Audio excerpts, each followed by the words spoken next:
Hi, this is Billy Garcia from Survivor Cook Islands, and I'd like to wish the Oz Network a very happy 1000th episode, an incredible milestone, and I'm so happy to have been a part of it. My favorite memory is hosting the Ghost Island episode recaps, and the best of which I think was the final episode, which I got to do it with Mitch Olsen from Survivor Australian Outback. It was an incredible episode, a lot of crazy stuff happened, and Mitch and I had great chemistry. I love you, Mitch, and I love you, Ben. Happy 1000th episode. Wow, 1,000 episodes? That's amazing. That's really spectacular. I mean, I've only been on once out of all 1,000 episodes. You used to tell me how much you liked having me on the show. What is that? What does that taste? Oh yeah, it's hypocrisy. Yeah, honestly, that is very cool. Congratulations. And, maybe I can come on again sometime? Maybe? I don't know. Do I have to send you lobsters? Is that what it takes? Probably not. Congratulations anyway. Matt Dyson here from Australian Survivor, and just wanted to congratulate the Oz Network, 1,000 episodes. Fantastic work from Ben and all the crew. I know how much time it takes, and you've done some absolute incredible content, some great interviews, recaps. And my favourite, of course, is the First Boot episode where we had Des Quilty, Joan Caballero, myself. Absolute loose episode. Love your work, guys. Congratulations. Hello, everybody. This is Noah, former co-host of the Oz Network. Just here to wish a very happy 1,000 episodes to the Oz Network.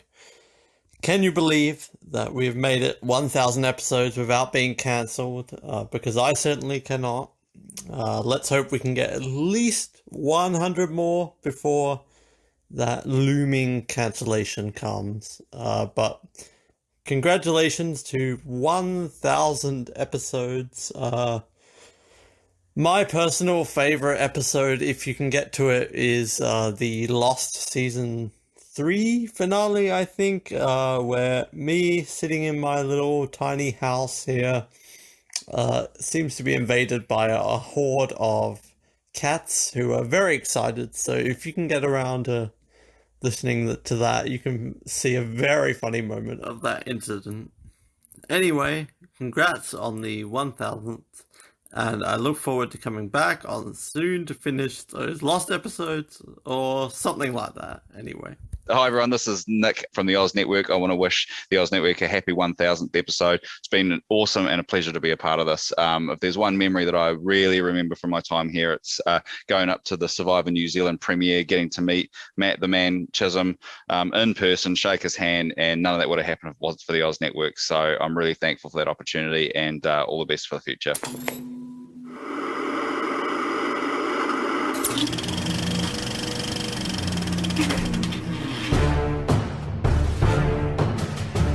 You're listening to the Oz Network's 1000th episode spectacular, only on the Oz Network. It is the Oz Network coming to you today for episode 1000. They said we wouldn't last. They said we'd be cancelled. They said get stuffed, Ben, Colin, Noah, Nick, everyone else. You suck. We don't listen to you, but screw you all. We're here for episode 1000. What a way to start the episode by basically telling people to get screwed. We are very excited to toot our own horns today for the next couple of hours by celebrating what we've done, whether you like them or not, because I'm the host and you know it's going to turn into a vanity project at some point, and here we are right now doing that. My name is Ben, and if you didn't know that now after the first 999 episodes, then I don't know who the fuck you've been listening to. And my name is Colin, and I'm willing to bet good money that we do not make it to 2,000. Well, I'm going to play this clip in 1,000 more episodes time, because we've got a lot of episodes we're doing, Colin. I don't know. Oh, you're right. I think we just hit 2,000 in banked recordings this past week. We've got about 20 in the pan right now that we've done. What are you talking about? Very excited to be here today to celebrate this. In all seriousness, this is a pretty exciting time, because I will say, for people who have been with us from our very, very beginning, 10 years ago, and we're going to be celebrating that later this year. Don't worry, we're going to turn our horn later on then. We never made 1,000 episodes of Survivor Oz. I thought we did. I thought we would have done more episodes of Survivor Oz than we did the Oz Network. I did the math, Colin, and for me that's hard. I don't do math, so it took me a while. 941 episodes we did of Survivor Oz, so we've well eclipsed that. And here we are celebrating 1,000 of the Oz Network. Can you believe that we're here, Colin? 4 years after we started this little venture, after we got sick of talking about Survivor for about 6 years, here we are talking about other things, but we've made it. We've made it to the big 1,000. I don't know if I expected us to get to 1,000 episodes or 4 years first. I definitely didn't expect them to come at the same time. I think when we first conceived of this, the crazy thing is, we had all these plans. We're going to do this, and we're going to do this, and we're going to do this, and we're going to do this. And we've probably checked off, 20% of what we've done. But the idea was, you know what? Nobody's going to have all that time to get that. It will take us years to do that. And in 4 years, we've already done more than we expected to. So congratulations to us. Vanity project for all of us. Indeed. I just want to point out that you said 4 years first or 1,000 episodes. We're here at basically the same time, because basically really the time of recording and releasing this, it's pretty much the 4-year anniversary of our show, which means that we are averaging about 4.9 episodes a week. How is that possible? I don't even know. Remember when we stopped doing Survivor? Because Survivor Oz, it was like, oh God, we're doing like 5 episodes a week. We're doing an Ozlet episode, an interview, an exit interview, a recap, all this kind of stuff. And we were like, fuck, this is too much. And here we are. I think we're doing more than we did on Survivor Oz. Yeah, to do this all in 4 years is insane. It also helps, though, to have many different co-hosts because, obviously we each have our own projects on the side. We do at least one a week together, but then you add up the little things like interviews here and there. Rossi's got some things that he records on his own. Rocky's got things he records on his own. Nick's done, just looking through some of our early episodes before we started here, I completely forgot Nick did an entire season of New Zealand Survivor pretty much by himself. But all those things add up. So I think if it was just us, we might have been at half of that by now, and even that would still be crazy. But everybody combined somehow got us here to 1,000, including Joey Slotnick. So maybe, I don't know, can Joey Slotnick get a shout out as the father of the Oz Network? Deserves a shout out. Joey Slotnick, you star. I still remember that interview request actually when we kind of put that idea in. I think we'd just done Twister and we were at that point planning Blast from the Past, and I happened to have found some sort of contact, message him. I remember actually I was flying to Melbourne. I remember getting off the plane, turning my phone on, getting on the bus into the city and checking my email, and I got a response pretty quickly. And I remember saying, oh my God, Joey Slotnick said yes.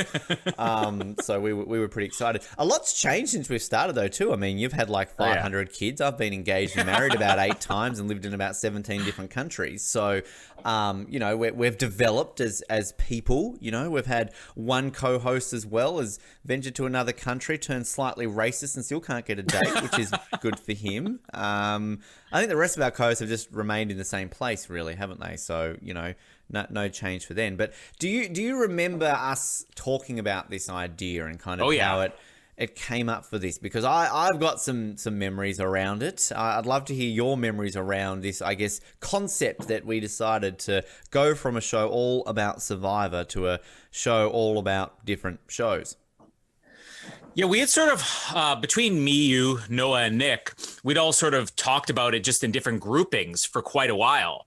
I think it was, I don't know if it was Nick that took the initiative or Nick just sort of said, hey, let's bring everybody together into one group. But I do remember it was Nick who just created a group one day, which by the time we launched the show, we basically had no need for that group anymore. It was just, okay, let's throw around some ideas. Here's some things that we want, like I mentioned, here's the 1,000 episodes that we're somehow going to get to, which we laughed at the time. No way we're going to get to all that. The early days of planning, it took quite a while before we eventually got there. I do remember that. I think when we touched on some of our early episodes, I have some memories of episodes that never happened that we came close to doing as well. But I mean, this thing I think almost launched like in the new year of 2017, and then just through various things, just trying to get the right recordings, the right projects lined up at the right time. Between all 4 of us, a lot of brainstorming, and then eventually, one fateful day in March 2017, we crossed a line that probably shouldn't have been crossed. And believe it or not, Noah was not involved in that episode. He would choose other lines to not cross.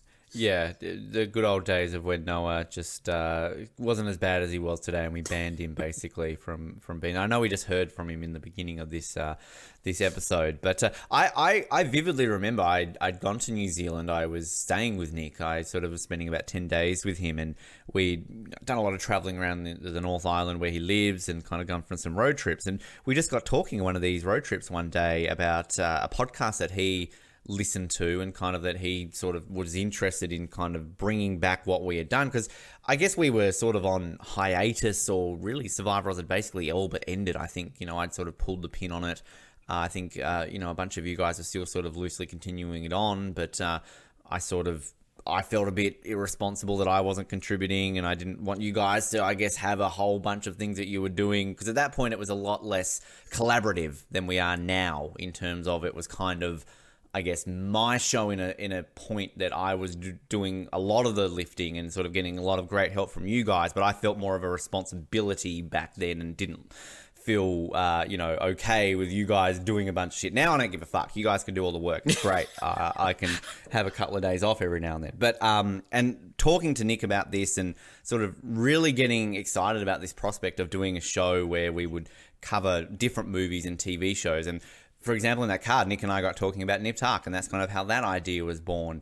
I think Noah had long always talked about wanting to do a Lost podcast, so that kind of idea came from there. I did everything in my powers to find someone to talk about Third Watch with me, because I just, I knew it had never been done. It would never get done, and I was very tempted to just spin the Third Watch one off as a completely separate one to kind of create a different thing altogether.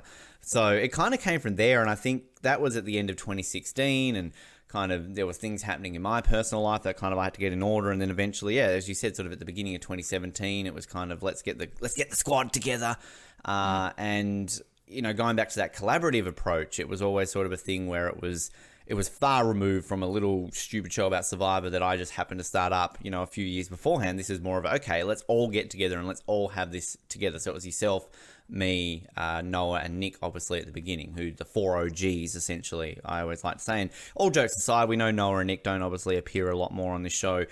We've all got lives, apparently, except for you and I. And it obviously makes it tricky. So that's kind of the background of where we came from, because I know a lot of people probably still do listen to us from the Survivor Oz days, at least like Chris Dixon. I don't know if Lad Undercover listened to us back. I think Lad Undercover did listen to us back in the day. I swear that name, that they've been around for quite some time. So yeah, and that's where we are today, because I think a lot of people maybe are thinking 1,000 episodes, that includes Survivor Oz. Well, no, to clear that up, as I just said before, it doesn't. This is 1,000 episodes purely of the Oz Network. We're at 1,941 episodes, basically, of both of our shows. So, and that will be a separate anniversary. We are 10 years old this year, essentially, as a combined podcast. So later this year, we'll look at that. But yeah, and the rest is history, Colin. We started, we're here. Our first ever episode was the 6th day. Or was it? We did do another episode that has never aired. Yeah. Are we going to talk about that right now, or are you going to save that for later? Talk about it right now, because I want to get to this, because I think we've got a bit of a surprise for people today about this. So before we even get there, the original first plan when we were thinking about when we were going to potentially launch this was we looked at, as far as movies and what things would be coming out in the coming months in 2017. And I think the Logan movie and the X-Men Apocalypse movie were both coming out that year. And I'm pretty sure we had the plan. We were going to record the X-Men movies first and the Wolverine movies. So that was supposed to be our first series. And then just one of these things where you miss 1 week and you're like, you know what, we're going to miss the deadline. Let's hold off. And we had no idea what our first episode was going to be, so much so that when I was going back and reading the post for our 6-day episode, I'm like, this reads like it's not the first episode. Like, hey, we're glad to bring you this week's episode, and not like, here is our debut episode. Because we had recorded something that we're going to be getting to very shortly, which is 24. Now, during that initial discussion of here's all the things we're going to cover, and then working out the math on who has 1,000 episodes in them, I certainly don't. And 24 alone would be 200, whatever, and how many years. We sort of said, okay, let's try to see what would work if we recorded just one season at a time. So let's go through a season 1 episode, and then the next week we put out a season 2 episode. And that was the initial recording. And I mean, I don't think I've ever reheard it, but I do remember it sort of ended, and we were like, okay, maybe not. I don't think we were completely sold on it, were we? Because, yeah, it sort of covered the first season. We're going to hear a clip from that now, and it's so ironic listening to this, because the clip we're going to hear, as you'll hear me say, I think it was you say, who basically, as you kind of just implied there, like, we don't think we've got the energy or the time to do the entire bloody series. And the reason we're really at 1,000 episodes is a lot of that comes down to the fact that we covered every episode of Third Watch, every episode of Nip Tuck, and we're, more than halfway through Lost. So, I mean, that's, nearly 400 episodes, 500 episodes alone right there. Then you add all the Survivor recaps that we kept doing and some of the other things as well, because I'll get to some stats, and it's actually quite interesting to look at the discrepancy between our movie and TV episodes. But yeah, in this episode, you're going to hear kind of, you mentioned like, there's no way we'd ever do every single episode, which again is kind of ironic considering what we're about to start in a couple of months. So we're going to play right now. This is never been aired, never been heard before. This is the official start of the Oz Network from the very beginning. This is what we actually recorded in our unaired pilot. Take a listen to this. Welcome everybody to the Oz Network, the TV arm of the new podcast where we talk about things to do with, funnily enough, TV. My name is Ben, and we are very excited to bring you our very first episode looking back on the history, or at least the first season of the TV show 24. It's very exciting to be able to bring this to you, and we really don't know how this is going to turn out, so please bear with us as we go along with this. As I just mentioned, my name is Ben, and damn it! And my name's Colin, and the following intro took place between 9:46 and 9:47 p.m. Central Standard Time. I was going to go with the following took place on the day of the California presidential primary, but, I just decided to go with the most obvious one outside of that. Long past that. Yes. But, 24, season 1, going right back, we thought, well, we could do a episode-by-episode retrospective. That would be fun. We would have plenty to talk about. But we also do have other things to do and maybe don't have the time to cover all of those. So we thought, hey, let's get season 1, box it all together, and try and cover it in a certain amount of time. It's so fascinating to hear that. We're not doing the laughing. Oh, sorry. Thing. Comedic geniuses. It's so funny. It's so interesting to hear that, because you mentioned that you don't think you've ever heard it. I don't think I'd listened to it for 4 years. And it still sounds crap like we do today. So I guess nothing much has changed. The My Name Is thing is still there. Which we stole from 007. Which I think in turn we stole from Survivor historians. I think, I'm pretty sure they do it for some reason. I used to listen to that show a long time ago. And shout out to Mario. I'm sorry if I did steal that. You can sue us. We've got no money waiting for Tom Cruise to sue us still. But yeah, it's fascinating. And the whole episode, of course, talking about the whole season. And we've alluded to it. We're going to announce it more on this episode. We are legitimately about to start every single episode of 24, which I'm glad we are, though. That episode was fine talking about the first season in general. Other podcasts have kind of done that. But there's something more about it when you do go over every single episode that I feel gets entertaining. Falling in love with certain characters, for example, which I don't think we even mentioned a certain character that we're going to fall in love with in that season 1 episode. Do you remember recording that and having any feelings or kind of thoughts about how that episode had turned out, or how you think that was going to go moving forward? Yeah, I remember recording it. I remember not rewatching the season, but rewatching a lot of the series and summary things. It's still fairly fresh in my mind. I didn't have to do a refresher on season 1 of 24, but you wanted to make sure that you covered all the bases. And just having the Wikipedia pages open, you'd bring something up and wait, did that happen? And I think that was one of the things that deterred more than anything else. Do we want to cover this having not freshly watched it, or do we want to come into this fresh? And also just the idea that people could watch along with us, which would be the other fun thing. I'm still not completely opposed to the idea of doing season recaps. In fact, there's some other projects that have come up over the years. One that, Rocky and I actually did more unaired episodes. There were a couple of episodes that Rocky and I recorded with Jamie that never aired. We at one point, we're going to start Parks and Recreation from the beginning.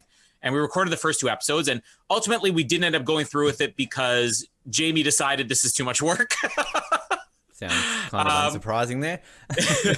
But I remember Rocky even saying to me, well, why don't we just do a full season thing? And I'm like, we tried that when we first launched this, and it was okay, but it didn't quite work. But some things coming up, I might be open to doing that in the future. But if it's something that we really are passionate about, we really want to cover, I do think that it needs to be that week by week thing. I think the thing that I've really enjoyed about this version of our show and our history is that it's kind of so open-ended that, I'm sure a lot of podcasts obviously have a much more stricter structure. And obviously some of the shows that you and I do and that I'm involved in, we definitely have a very strict structure. For example, Australian Survivor Archives, where we're 1 episode a week podcast. We'll release a couple when sort of we've got multiple interviews and sort of covering things very quickly. And 007, we generally stick to 1 a month. Obviously, it's a bit different at the moment. Off the podium, it's kind of, once a week when we have them. But we kind of just a free ball in here. We're just, generally a movie recap is a Thursday.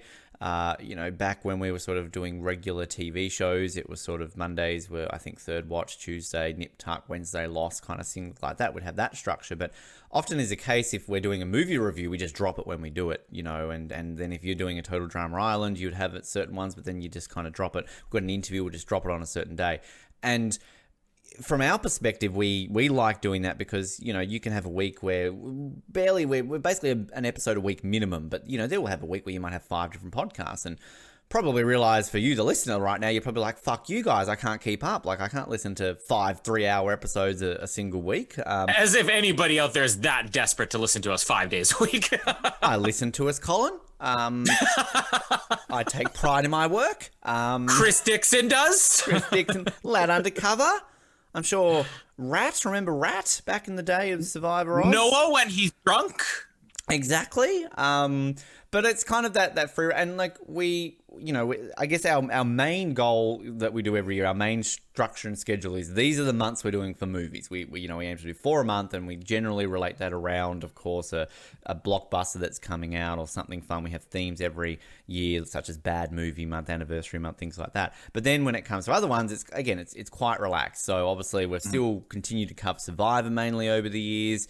As I said, movie reviews and then interviews and things like that. And the TV recaps, which, as you said, I think it works so well when we can kind of do them episode by episode. I mean, I can sit here proudly, even though I've wasted however many hours of my life covering a show that no one ever watched, Third Watch, and then a show that everyone forgot about was Good Nip Tuck. And, we're the only podcast in the history of podcasts that have ever covered those shows from start to finish. We've had the pleasure of speaking to many guests from those shows and really sort of brought it out there. And at the end of the day, it's not that we do it to get listeners and kind of, it's nice to get listeners, I'm not saying, but it's selfishly a bit of a passion project for someone like myself to kind of have that ability. But, the positive and plus side of that is that we get a lot of comments from fans. I mean, probably the most viewed article on our website is the Nip Tuck ranking of all the episodes, and we still get comments on Reddit and thing about that.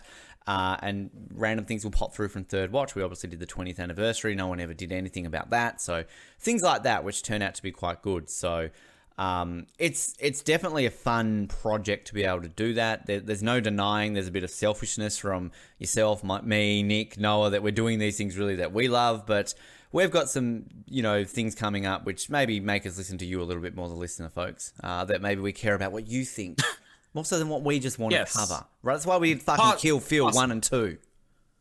Yeah, let's not forget we covered Ben's student films. Exactly. But I mean, that's what most podcasts are. Like, as far as fan podcasts, they start because somebody says, "Hey, I want to do a show on this." It's not because they're like, "Oh, let's create the greatest content ever." Other people want to hear it and other people listen, then great. I think one of the great things of what we've done with this is that we have covered a lot of things. And by the way, I didn't even remember this until we were just sort of talking about launching. But even the name, the Oz Network, I mean, the name Oz you had when you created the Survivor Oz show originally. And we sort of borrowed that when we created Oz 7 and we were launching the Oz Network. The idea was being thrown around where you're like, we could call it the Oz Network. And I think it was you who suggested that. Be like, but it doesn't have to be that. If anybody has a better idea. And it just kept coming up like every couple of days. Does anybody have a better idea than the Oz Network? And eventually it's like, all right, let's just call it the Oz Network. But it was envisioned as a network. So you could have different content on different days, like you mentioned. And then every once in a while, just surprise episodes. You need to make sure not to be dropping 2-3 episodes a day because somebody won't be able to find it. But being able to have regular schedules too, which we're obviously going to be getting back into more content of that. I think that's great because we have people who listened to Third Watch and probably never listened to anything of Nip Tuck. And then we've got people who listen to Total Drama Island who never listened to anything else we cover. And some of our movie recaps, we'll get Renee Russo lover who suddenly tunes into our show because we do a whole month dedicated to Renee Russo. I think that's the great thing about it is that it's not just the Oz Network and the listeners of the Oz Network. You got listeners of each little branch and each little show we do. And just on our history of Survivor, still to this day, whenever we do Survivor episodes, they are easily our most listened to episode. We clearly have, I think, a lot of subscribers who have retained their subscription, who follow our social media back from the Survivor days, who probably just like the page and kind of ignore it. We all like and follow things on social media that we always look at, I really should unfollow that, but every now and then they'll drop something that you're really interested in. And our Survivor episodes always spike. We did the Survivor Marquesas reunion last year, which just kind of happened by fluke. That was not even planned. It just, John sort of set us up with that. It was like, hey, this is what we're doing. Would you like to, record this and have a go? Absolutely, So things like that. And, our roots are always Survivor. We would never be here right now if it wasn't for Survivor. Colin and I met through Survivor, and everybody else on this show essentially met because of Survivor. And we're very proud and honoured to be part of that Survivor community. We just sort of wanted to expand that. And I think that's something too to clear up is that, maybe people think that after everything that sort of was happening with Survivor Oz and kind of everything along those lines, sort of transitioning in almost to a new show, essentially was to escape that. And that's never been the case. We could not be more proud of our roots of Survivor and just the amazing times that we had with Survivor Oz. And it's funny, I've been doing a lot of sort of catching up on a lot of these Survivor Oz days, and it's interesting all the things you forget. And as I was saying before about how much content we were putting out, and then in looking at some of the episodes, I legitimately forget half those episodes that we did back of Survivor Oz and kind of the content we were putting out. So I have nothing but fond memories of those days. Obviously, that's a later episode for this year to celebrate a little bit more of that. But, when we've covered Survivor still, we're proud that we're still able to do it. We've still got some loyal listeners who have joined in across the years and have stuck with us throughout that. And we just took this opportunity to talk a little bit more about other non-Survivor things. Because let's be honest, Colin, I think, I don't know about you, but I remember when we started Double Oz 7, which is a great show, by the way. People should listen to it, which was really our first ever spin-off. And you talk about that Oz name, and that kind of did incorporate into pretty much every spin-off we had. Obviously, Euroz, Vision, Double Oz 7, we kind of kept that going along the way. Oz off the podium? Yeah, but honestly, I think even when we started off the podium, we did come up with some names. I think that had Oz in it, off the podium as well. At one point, I think when you pitched doing even off the podium, your pitch was, hey, we could do this just as a mini series on the Survivor show. And then we sort of realized, me, you and Jared, no, this could sort of be its own show. So yeah, at one point that was even part of the family. And that happened with Double Oz 7 too, because, back in the Survivor Oz days, we would constantly talk about doing episodes. We did a Star Wars episode when The Force Awakens came out. We had this desire to talk about it. I think we were a little bit scared to talk about Star Wars back in the day. And what did we end up doing? 50 odd hours on this show. So,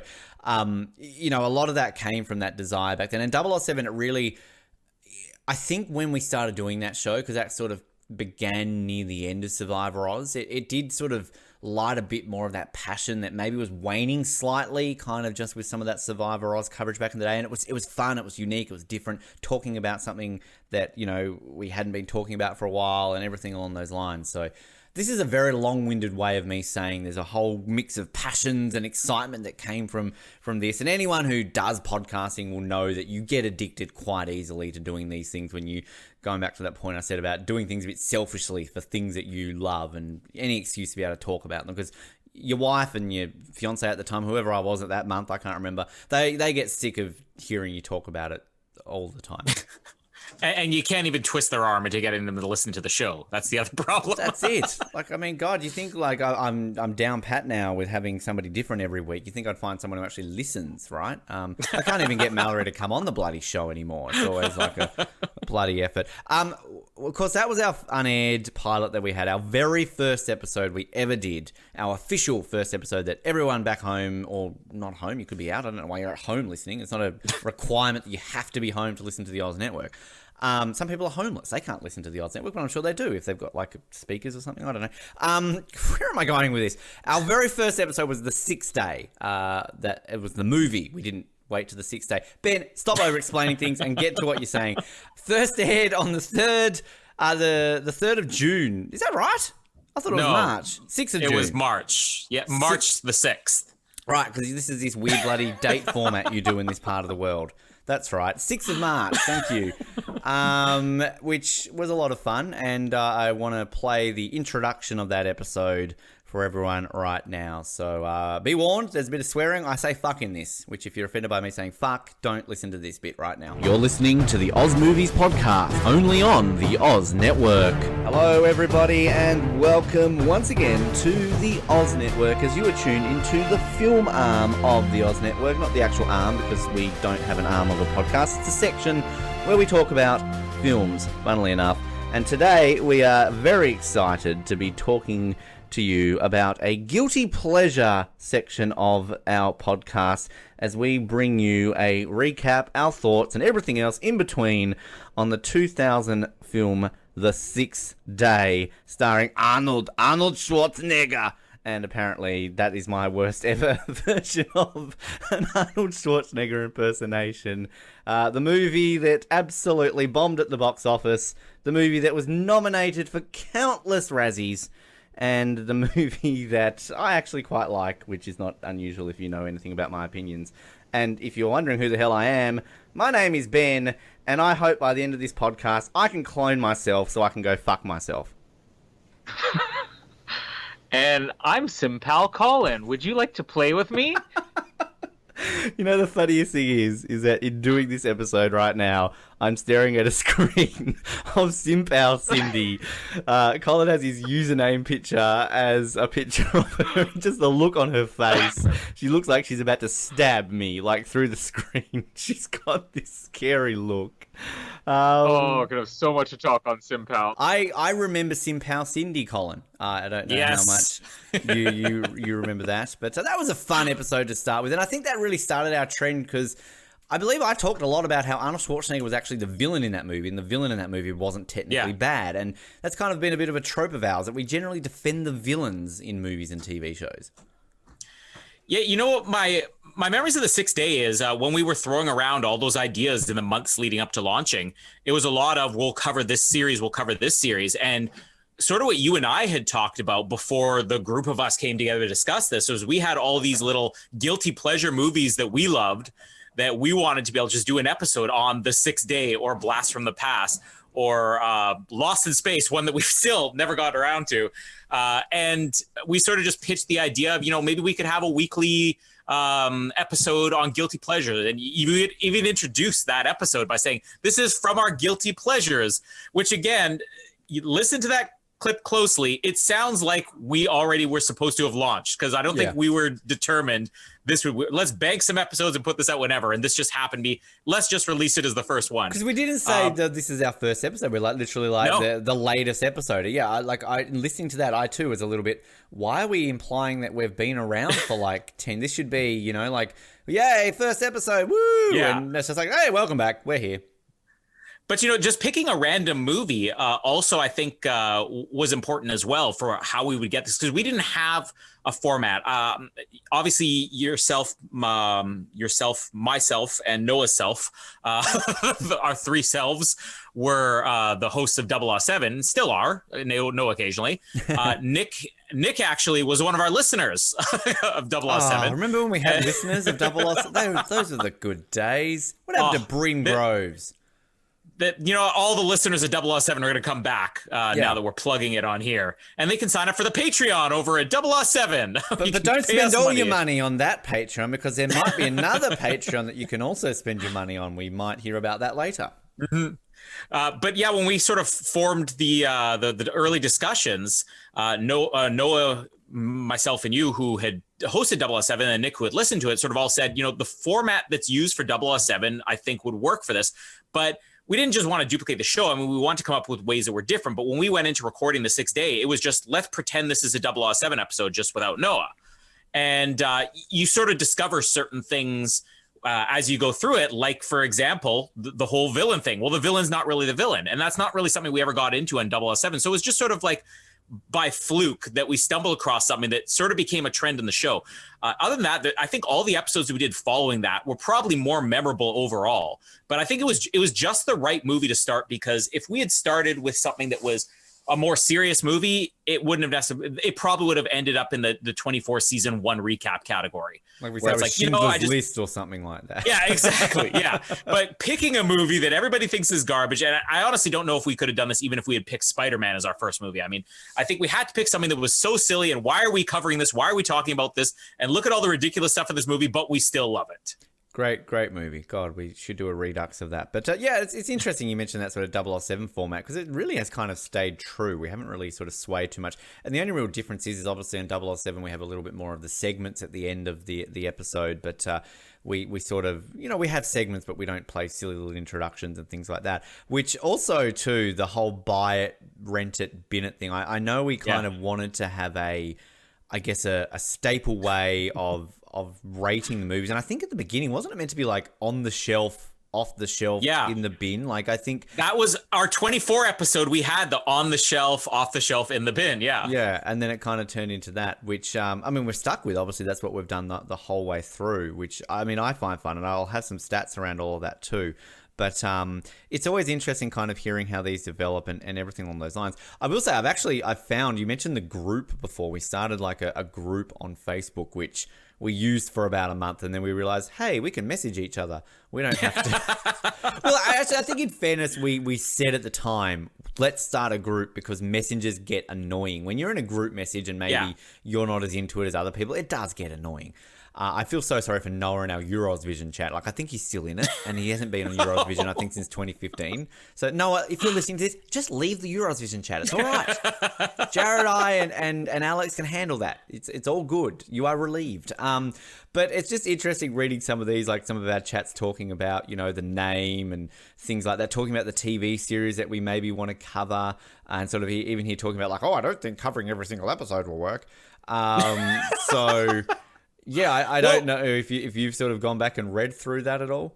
Not in a long time, but as you mentioned, the covering every single episode, I don't know what came first, whether the episodes that you recorded or you started to do with Third Watch and Nip Tuck, if you started recording those first, or if the 4 random episodes of Smallville that we did came first. Because I think we picked that because we want to figure out, well, like, TV shows are going to be a little bit different to cover than movies.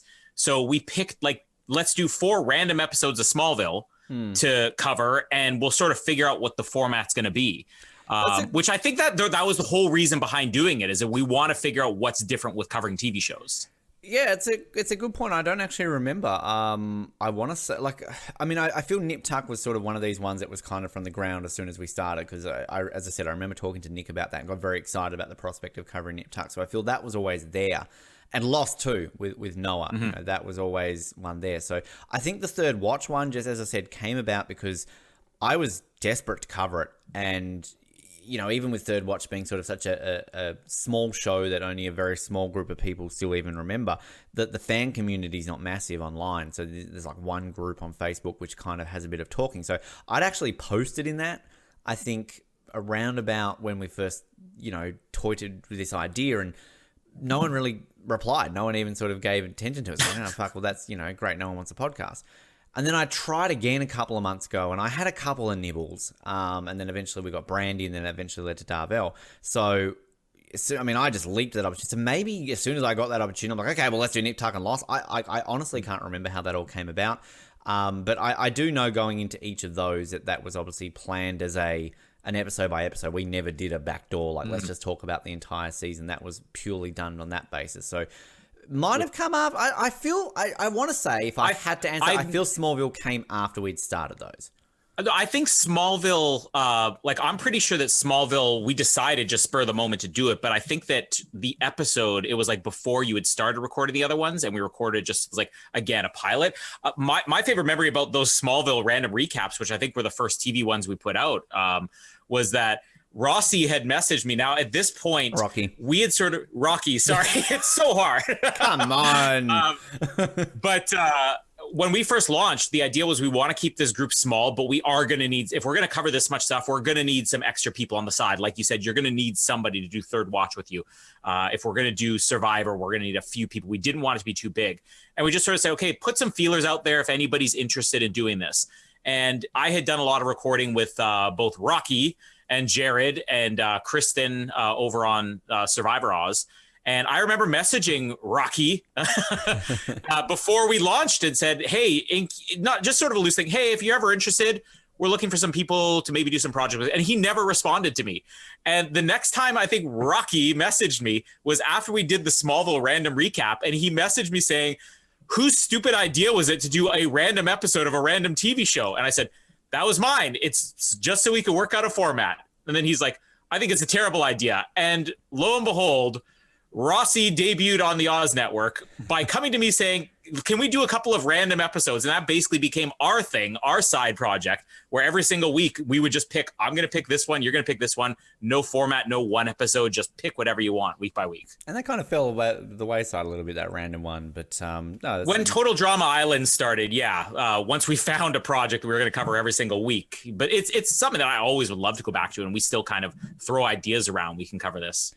We've got some snippets of some exciting interviews to come up. We wanted to, celebrate the occasion by bringing on some big guests. And rather than just one or two, we thought we'd bring on a few. So we'll get to those in just a moment. Just some random stats for you, Colin. I'm a man of statistics. I do like statistics. And you haven't even... You're a man of statistics and art, as we've discovered. But You're not two reading. passions. Not reading. Now you haven't even. I sent you a lot of stuff, in the preparation for this, but I wanted to keep these secret for you to get some reactions from you. Because this is what I'm afraid of. Now I will say that I tallied these up. I think I did tally these up basically once we had done our Kong Skull Island one. So technically these are different because the way I tally these up in the statistics is I often, for example, we've got I think like about 15 episodes, more than that, nearly 20 episodes that we have recorded. So technically this might be the 1020th episode that we've recorded, but in terms of release date, we're kind of going that way. So some of these are a bit skewed because of the episodes that we've recorded. Some we've recorded in the week since. So this isn't an exact science. If we do have like a fanboy or girl out there who literally keeps track of everything that we do and they're going to message me, that's incorrect, then there's a reason behind. There's a method to the madness here, people. So are you ready for this, Colin? I'm sure you're excited for this. I'm ready. I just don't want Jamie to listen. I'll get to the hours in a minute. We've had 204 guests on this show. And when I say on this show, again, that's exclusively Oz Network. Maybe they've transitioned from another show or come across. We've had a few where we've cross-platformed onto a couple of different shows. So 204 guests. 1,019 episodes we've actually recorded as of the time I took these stats. So there's 19 episodes minimum that we've got to bring you in the coming weeks. 275 of those episodes have been movie episodes. 727 have been TV. Obviously, there's been a few that have been both. I don't think I've counted that, so that's why obviously the math doesn't work out there to be 1,019. But, that's a big discrepancy, Colin. 727 versus 275. Yeah. Now, I'm pretty sure, though, when we get to hours, we're going to find that movies might dwarf it. I think that's the big difference. One thing I'll say when it comes to the hours, I didn't actually work out the hours versus the TV and movies. I should have done that, but maybe we'll do it another time. For the movie episodes, so obviously we differentiate between the reviews and the recaps. A recap is a full, like a 3-hour episode where we're going over every single aspect of the film. A review is like, hey, we've just seen it at the cinema, let's talk about it without spoiling it, although sometimes we do spoiler ones. So 151 movies we've recapped, 112 we have reviewed, 1 we've rev-capped, which was a combination of both. Yes. I, Tonya. Great episode that was. 4 movie interviews, which I actually was interested that we'd only done 4 of our interviews are actually movie-based ones purely, so that was a bit different. 594 episodes of TV we have recapped, 16 episodes of TV we have reviewed, and 93 of our interviews are TV ones. So obviously, again, a discrepancy kind of going there when it comes to the interviews, but I also believe that those guests translate to, say, a Survivor recapper, which we don't just necessarily count as an interview as such. Obviously, when we get to some of the other episodes that you've covered, the Amazing Race ones, we've had lots of guests on those to kind of come on, so that's where it's different.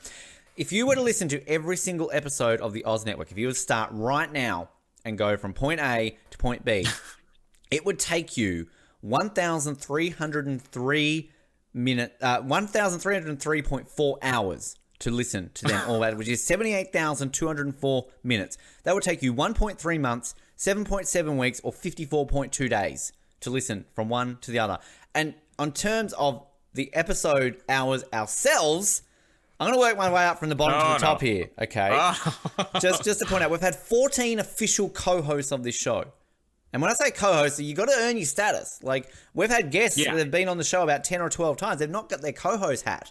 So maybe one day they will cross over. But this is, you got to earn your stripes to this one. So from the bottom to the top, and you will hear from every single one of these co-hosts. You heard a few of them before. You hear a couple of them very soon. So Dan, our most recent co-hoster who came on for Ferris Bueller, he's, obviously had one episode, so it's about 3 hours worth of his time. Matt Dyson, of course, he's now my co-host over in Australian Survivor Archives. 4 episodes, about 9 hours worth of recordings he's done there. Perez McKay, great guy, did our Survivor New Zealand episodes with us many years ago. 13 episodes, 21 hours worth. Billy Garcia, hashtag bring back Billy. 19 episodes he's done, 22 hours of his time. Mallory, remember her? I think I married her. 31 episodes she's been on, 35 hours of her time. So just over a day that she's spent on that one. So good for her. Brandy joined us on the Third Watch episodes, of course. 45 episodes for her, 54 hours. Jamie, here you go. The mother of your children, the apple of your eye. 55 episodes Jamie's been a part of. Seriously? 68 hours. So nearly 3 days of her life has been devoted to the Oz Network. That's more than she spent in labor both times. Not even close to your hours, my friend. Don't worry. Jared, who we love having Jared on, of course, most commonly, I guess, Amazing Race and Total Drama Island, but a few other ones as well. 69 episodes for Jared, 71 hours of his time. Then we get into the big guns. Not that Jared's not a big gun. I mean, the big episode counts, I should say. Noah, there he is, Mr. Groves. And these are, of course, mainly lost episodes. 109 episodes Noah somehow being a part of. 120 hours of his time, about 5 days worth. Darvell, 112 episodes of Third Watch he did with me, 96 hours, about 4 days. Nick, of course, a lot of Nip Tuck and soon to be another show with me, 126 hours. 126 episodes, 120 hours. And of course, Survivor New Zealand covered that too. Then our top 3, Rocky, 155 episodes Rocky's been on. For 168 hours and 7 days. I do like how that's almost an episode, every episode's almost an hour. Like 168 hours, 155 episodes. So Rocky doesn't talk much. It's kind of there. All right, are you ready for the top 2, Colin? Because there's a bit of a jump. Okay. Colin I'm Hilding. glad, as usual, to make the top 2 but not be the winner. Congratulations again. It's a trend of yours. 412 episodes you have been a part of. 640 hours, which is about 26 days of your life.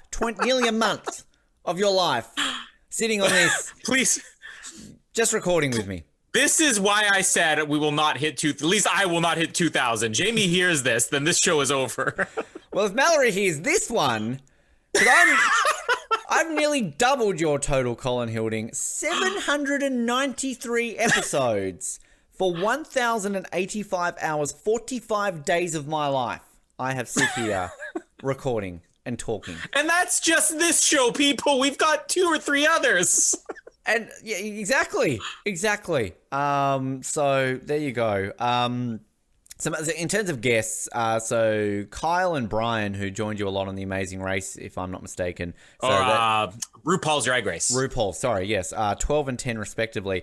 Billy has been on 8 episodes as a guest. So it's kind of weird how we discrepancy that. And that's, again, purely Oz Network. That doesn't count Survivor Oz days. So a lot of these totals were kind of a bit skewed because I went through the list and I was like, wow, these people have been on a long time. But then you realize that I've lumped Survivor Oz and Oz Network together. So therefore, I had to go through and do the individual ones. Matt was also on a few episodes before, Matt Dyson. Dan Foley, outside of his hosting fight. So a lot of these are actual co-hosts that have been on a lot. Our most frequent guest that wasn't Kyle O'Brien or a co-host, Julian Gronenberg, former Ozlet, 5. Cable, former Ozlet, 5. And then our most frequent guest who wasn't a former Ozlet, because we're just lazy, we go back to the old pools, Australian Survivor contestant Andrew Torrens, season 3 contestant, he's been on 4 times. Jessica Figgy Figueroa has been on 3 times. I didn't realise Figgy's been on that many times. One of our favourites too, Martina Seo from The Amazing Race has been on 3 times, and T-Bird 3 times as well. So there you go. Our longest ever episode, Colin. What's your guess for our longest ever episode? Well, it's going to be The Phantom Menace or Titanic. You were very close to one of them. It's actually Star Wars Episode 2, Attack of the Clones. It's always the sand. It's the sand aspect. Well, it's the mullet, to be honest, as we're going to hear. 5 hours, 40 minutes, and 16 seconds. And we realized we released them separately as part 1 and part 2, but there's a reason, because you're going to listen to 5 hours, 40 minutes. Our shortest ever, I don't think you're going to guess our shortest episode, but I'm going to put it out to you. Can you guess our shortest Does it include episode? interviews? Well, it's technically an interview, yes. Okay. Well, I know that I did an interview with the winners of Amazing Race Canada season 6, I think, and I think we only had 15 minutes with them, but we might have lumped in a bit of recap in that as well. I can tell you that the shortest episode is about half the time of that. 7 minutes and 42 seconds. It was our Survivor Heroes vs. Healers vs. Hustlers exit interview with JP Hilsebeck. So, yeah. He was a talkative man. Very talkative man. So there you go. 232 movies we have recapped, 625, in terms of ratings, sorry, we've rated 625, 857 total ratings. So at the time of recording this, that is 936 buys, 606 rents, 307 bins. So we love our movies a lot more. So that's basically what I can say with that. We'll have some more stats for you very soon. I've got some more to go there. But let's get into some interview snippets right now, Colin. Just some very short little clips here of some upcoming interviews. We've got 5 here that I want to play for you today. The first one, I won't get your comments on because you weren't involved and you have no idea about this person and you've never watched the show. So what do you think of Charlie Baker from Breaking Bad? Colin, what's your thoughts on this guy and his interview? I mean, I heard clips of it. Is this the guy who said he was a drug addict? Well, on the show he was, not in real life. Okay. He sounds fun. He sounds like a fun guy. He is a fun guy. Played, of course, Skinny Pete on Breaking Bad across the 5 seasons. This is a fun chat, and this, of course, correlates into our Breaking Bad full season coverage that we will be doing very soon with Nick. So let's hear a fun little snippet here from Charlie Baker, our Charlie Baker interview, which is coming soon. Here's how tough Ryan Murphy is, okay? Ryan Murphy had me audition for that role for the pilot on 911, who is a skinny drug addict named Pete. Wow. I mean, that must have been weird. He's like, to get a role like that. I don't know if this guy can pull off a skinny drug addict named Pete. And I did. Yeah. So that's a tough director right there who's like, oh, I want to prove it. He's come a lot. Sure. He's come a long way, Ryan Murphy. You know, like, yeah, sure. He's on one of the best TV shows in the history of television shows, and is probably the most famous skinny drug addict named Pete. But yeah, go ahead. Yeah, make him prove it. There's a Watch Mojo top 10 skinny drug addicts called Pete in television. I want to see that list, and I think you might come out at number 1. Maybe 911 Pete might be 3. To be fair, if you look at I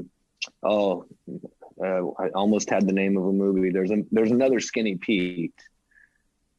He's not quite as skinny, right? But he was the first skinny Pete. Okay. And I'm actually the second skinny, famous druggy kind of gangy dealer, Skinny Pete. Okay. So maybe number 2 is not bad on a Watch Mojo. Number 2, that's not bad. I'm up there in and I don't mean to like be crass or anything, but the other one has passed away. Yeah, since then. So I'm the most famous living skinny drug addict named Pete. Yeah.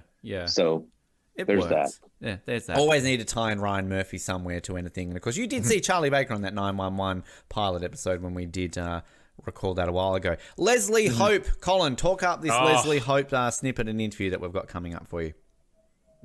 You know, we got 24 coverage coming, and we reached out to, we've already recorded like probably more than a half a dozen interviews that you're going to hear leading into our coverage. And this one was like the one I was most excited about because she's so important to the show. She's a great Canadian actress, and just the chat with her all around, like she was just a fun person and really enjoyed doing the interview for somebody who's basically retired from acting. I would say of all the 24 ones we've done, this was easily my favorite. You are whispering into Kiefer's ear, and I read in the official guide that you were deliberately saying things to him to try and throw him off. Do you remember what you were whispering to Kiefer in that scene? I want to know. Even if I did remember, I wouldn't tell you. There's no doubt. Probably rude. And by that point, I think I sort of know which buttons I could push to maybe get him going. So I don't remember, but yes, that is exactly what I was trying to do. And P.S., I'll tell you that I myself was just so thrilled and excited to be in a helicopter. I was just a little off the rails, so kind of full of adrenaline and excited to be there. I thought it was super neat. It was like, wow, I'm going to be an actor. This is not a bad gig to have. Get to do something cool like this. And it's about helicopters and whispering in Kiefer Sutherland's ear. You know you're going to have a good time. Let's just point that out. Another interview that you have no clue about because, again, you've never seen the show and you've never been a part of it. I was personally very excited for this one. Australian actress Michaela Banis, who a lot of people probably know more so from McLeod's Daughters now and Upper Middle Bogan, but was in a little show 20 years ago called Always Greener. I ranked Always Greener in my top 20 shows of all time. I believe it came in at like 11, 12 or 13. It was around then. Basically the second greatest Australian TV show in my mind, and my mind's always correct, clearly.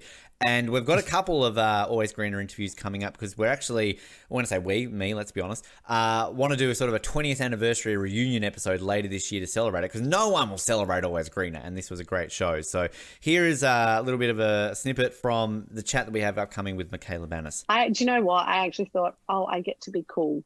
And I've never been cool. And I think Marissa is cool. Like with Upper Middle Bogan, for example, there's something, you learn stuff from your characters. Like I really admire my character in Upper Middle Bogan. She's brash and she's abrasive and she's full on, but she's really upfront. You know where you stand with her. You know, she's not pussyfooting around. She's not pretending. And so I admire those qualities in her. And like with Marissa, I got to be cool. And I had never, ever been cool. And I know every actor says, I'm such a nerd at school. But I kind of was.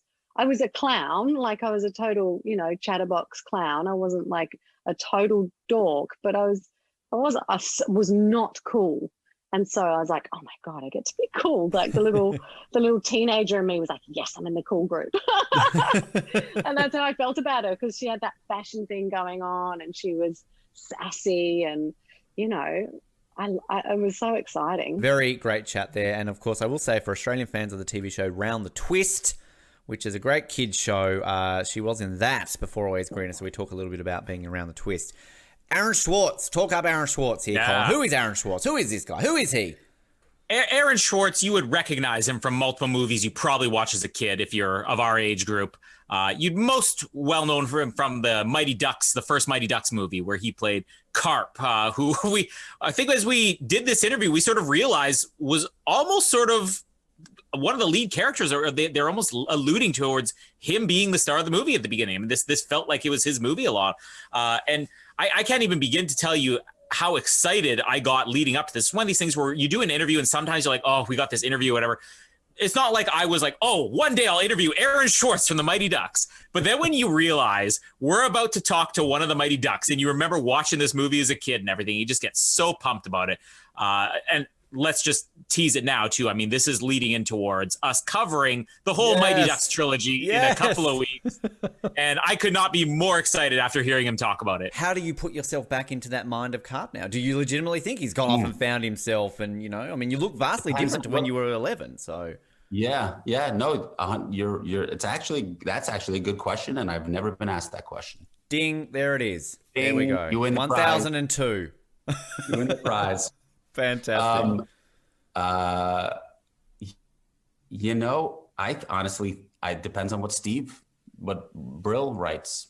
If he writes the character to be one way, then I know where I got to go. And then I about that backstory. I mean, I don't think it's going to be this high, falutin drama and it's going to be like intense to get into that character.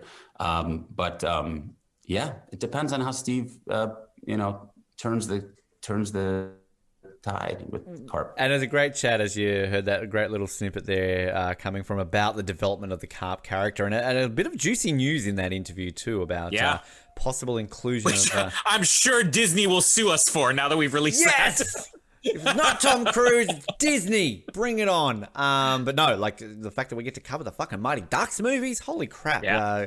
Stop this episode right now and let's start recording this. Our final one, and this is technically one that you can hear right now if you're impatient and don't want to wait for it airing on the Oz Network. You can hear it on another show. Talk to us, Colin, about Mr. Ken Kwapis. So Ken Kwapis directed a little movie we covered on 007 in a series on James Bond actors and non-James Bond roles. He did a movie called The Beautician and the Beast with Fran Drescher and Timothy Dalton, which we really enjoyed more than we should have. So much so that we're like, we got to get this guy on and talk about him. And also just going through his filmography. I mean, he'd done everything. He directed, the first Sesame Street theatrical film.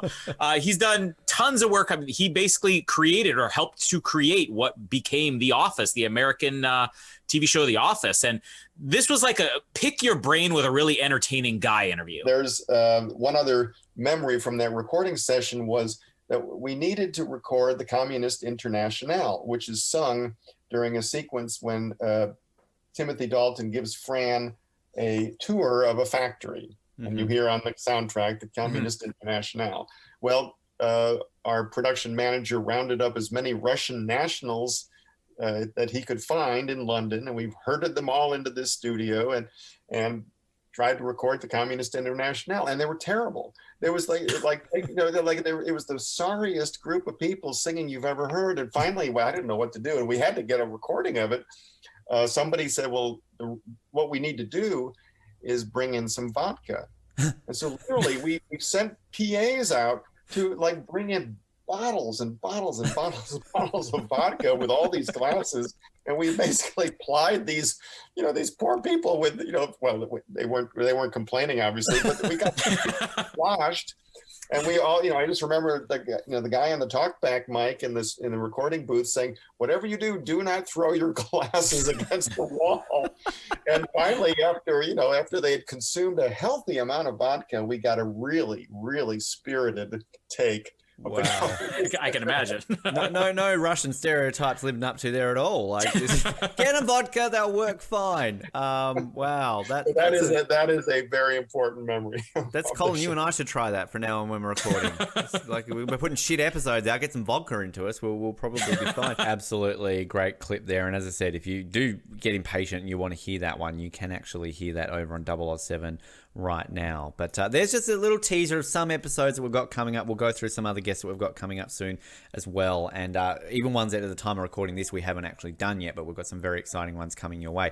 Now, before we get to hearing a few more snippets from some of our co-hosts, of course, as I said, you heard a few at the beginning of the show. We're going to play some more in just a second. Just in regards to more of the stats, Colin, we obviously appreciate any person who's ever listened to us, be it once or 999 times. To go over some of the history of where we have listeners from, 63 different countries we've had people listening to us from. And the top 10, now, give me some thoughts here, Colin, of where you think our top 10 listeners are. I feel like you'll get some of these, but there might be a couple here that you probably won't guess where our top 10 listeners come from. Well, I'm going to guess that the 4 countries near the top are probably going to be Canada, United States, Australia, and New Zealand. Let's guess Great Britain in there. Let's guess France, just out of curiosity of all the terrible things you said about them. I've come down on my France. Hey, come on. I'm going to throw some other random countries out there. Mozambique, Burkina Faso, Algeria, United Arab Emirates. Well, you did all right in the France one. You got 6 out of 10, Colin. Good job. Oh, not bad. Our top 5 from top to bottom is USA, Australia, Canada, UK, then New Zealand. France is 7th on our list. But our other countries, in 6th place, Russia. Hello to our Russian listeners. Our Russian overlords? Yeah, is it Dolce Vatanya or whatever it is? That is like a hello or a greeting, something there in Russia. Ireland. In at number 8, we had an Irish Ozlet. What was his name? We did. Alan? Alan. Yeah. Hello, Alan, if you're listening. Spain at number 9. Okay. What's hello in Spanish? I can't remember. Why have I'm in Canada. We don't learn Spanish here. Arrivederci. That's Italian, isn't it? No. What's hello in Spanish? I feel that's like a common thing. Let's say it's hello. Gracias. No, that's thank you. Gracias. Fuck. Okay. Jeez, hello to all our Spanish listeners. Hello. If you're listening to us, you're top 10. You're not listening to us in Spanish. Let's just say it in English. Hello. Well, I mean, this is me literally when I went to Mexico. I'm thinking like, they'll speak English. And I soon found out they didn't. And I'm just going, sí, no español, gracias. Hello in Spanish is hola. Hola. There it is. Of course it's hola. Hola. Everyone knew that. And at number 10, and I'm not even going to attempt to say any words in this language because I don't want to come across as a Noah. Taiwan is our 10th most listened to country. Clearly Noah is bringing in all the listeners from South Korea. Can't even crack the top 10, Noah. Thanks, Noah. Thanks a lot. That's the reason why we implanted you there. We have had over 321,000 downloads, which is a great honor to see that number. Now, in terms of our stats, I can't really bring you our absolute most downloaded episode because we switched servers recently. A couple times. Yeah, and our stats kind of got lost from our first server. So the stats that I can only bring you now really come from our newer server, which obviously hasn't accumulated the amount that the other one did. So according to our current server, our most downloaded episode was our Ethan Zahn interview that we did after Winners at War last year. But I do know that our Third Watch 20th anniversary episode had several thousand downloads, and I think there was a couple of other episodes that had kind of peaked around there too. So that's kind of what I can see. And in terms of charting, we have charted in 20 different countries, including being the #1 film history podcast in Nepal and Saudi Arabia. Thank you to our Nepalese and Saudi Arabian listeners. We have made the top 5 of the film history podcasts in Bahrain, Thailand, Vietnam, Philippines, Australia, Indonesia, and Taiwan. Thanks, Canada. The top 10 in Finland, Japan, Spain, Switzerland, and Sweden. And for Mallory, they are different countries. For TV and film in general, so this is overall TV and film, we have made the top 10 in both Nepal and Bahrain. And I will say that in Nepal, we made it to number 11 on all podcasts. It doesn't matter what category. Wow. We are huge in Nepal, Colin. I don't know how this happened. That is our next t-shirt, the Oz Network. We're huge in Nepal. I've never thought about going to Nepal, like Mount Everest. I don't know if I've ever really thought about it, but maybe I need to. Maybe I'd walk into Nepal and be like, oh my God, Ben, woo!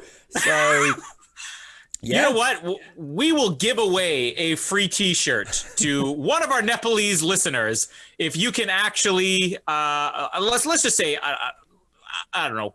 I don't want to give away anything for free, but we're going to congratulate you. If you're a Nepalese listener, let us know. Send a picture of you in front of Mount Everest. Be like, sup, I'm John from Nepal. There's Mount Everest. Give me my free t-shirt. We will send it to you. There it is. That's the condition. Real Mount Everest. I don't want any of this Photoshop crap. Like, actual Mount Everest. Yeah. I feel like Chris Dixon's going to get on a plane right now, fly to Nepal, take a picture, send it to us. It's like, Chris, you could have just bought a t-shirt for cheaper than flying to Nepal, but he's a very passionate man. What can I say? At the beginning of the show, we played 5 little snippets from 5 of our official co-hosts, and we're going to play the remaining clips right now. We've been very fortunate that every single one of our official co-hosts at one point have sent us in a little clip saying hello and their little memories. So you're going to hear right now from Jared, from Perez, from Darvell, from Rocky, from Brandy, from Mallory, and from Jamie. So let's hear those snippets right now. Hey, it's Jared checking in from the Emulous Plains. Just wanted to wish the Oz Network a happy 1000th episode. From the Olympics to Total Drama to Eurovision, the achievement is well worth the coveted douze pois. Looking forward to seeing what the future holds. As a wise man once said, mogul, mogul, mogul, mogul, mogul. Well, hello, Oz Network. It has been a while. It is Perez. You may remember me from my sour, surly reviews of the stellar showing that was Survivor New Zealand. Ben and team, congratulations on 1,000 episodes. You know, doing what you do, connecting people from all over the world and providing a space for them to discuss what at times can be obscure passions and points of interest. It's actually pretty special what you do, and I'm glad to have been one of those people. Congratulations on 1,000 episodes.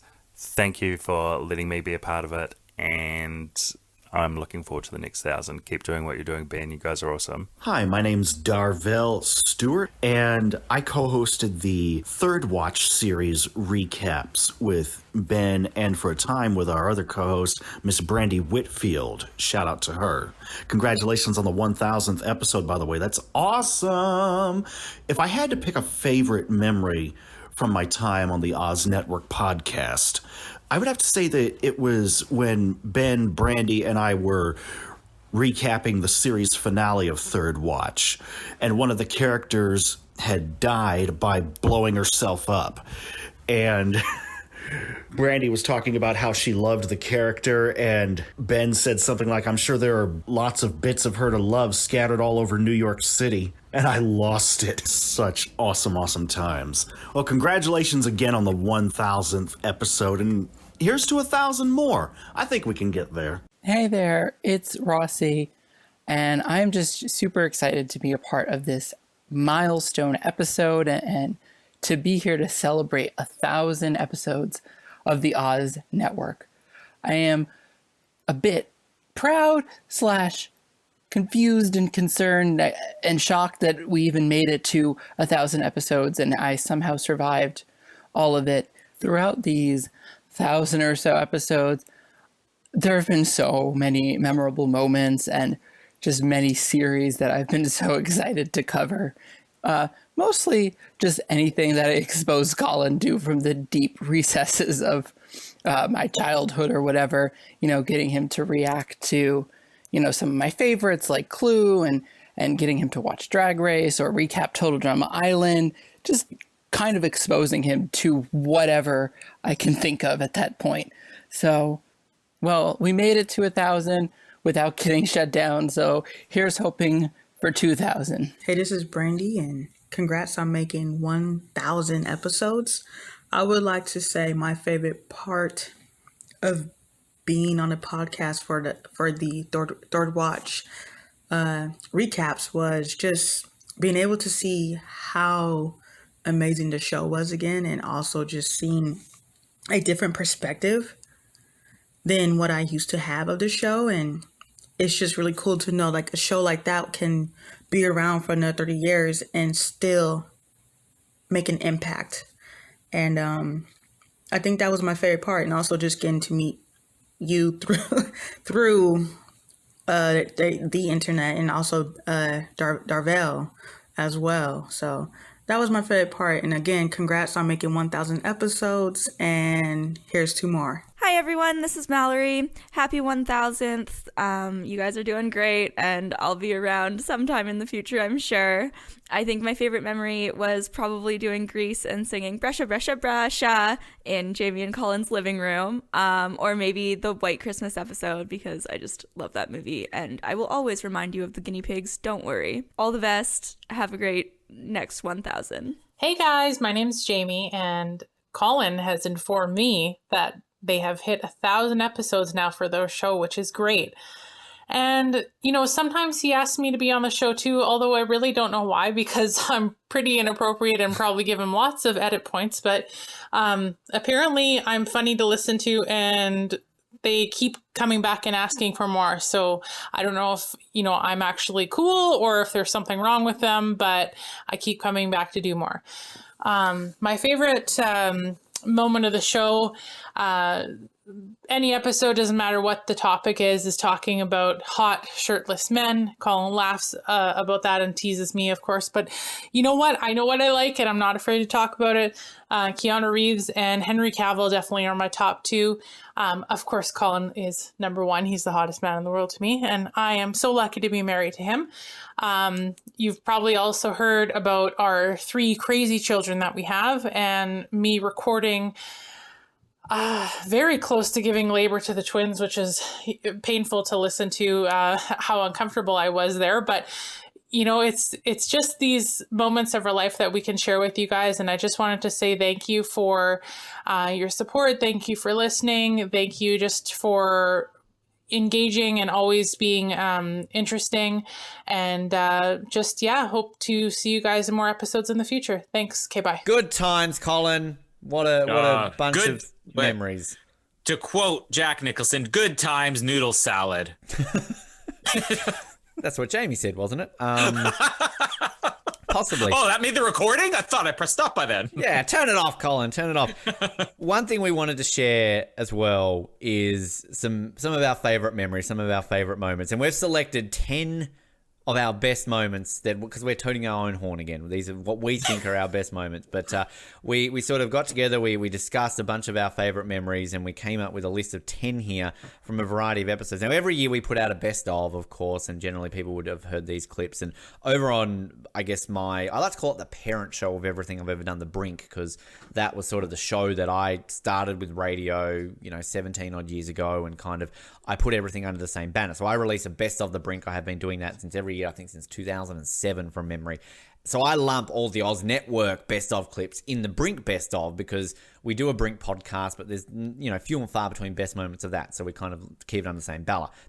So I sent you a list of everything, listen to these, and then kind of we came together. And these are not really in a particular order. We haven't ranked these. We've just kind of put together 10. I think we're actually putting these in order of release date in terms of how these happen. And we're going to play each clip for you right now. Let's take it in turns of introducing each of these ones. Colin, I'm going to go to you first to introduce our first clip that we're going to hear right now. So this first one comes from an episode that I think we both loved, and one of our early movie recaps too, at least within our first year. Our first ever anniversary month. We basically created anniversary month, so we had an excuse to talk about Face Off. And there's nothing to this episode other than us just reading lines as Nicolas Cage. That's literally all it is. And it's funny, we had multiple. At one point, this top 10 list had another Face Off clip in there.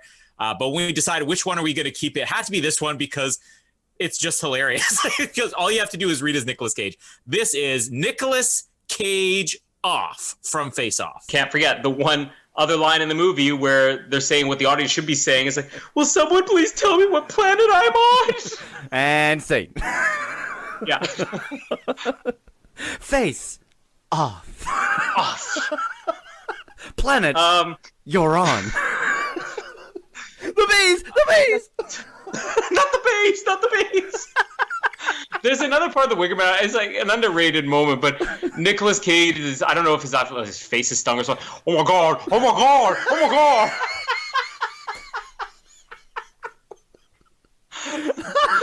I wanted to see that when his face was actually off, when you just had like the under part of his face. Oh my God, what they do to my face?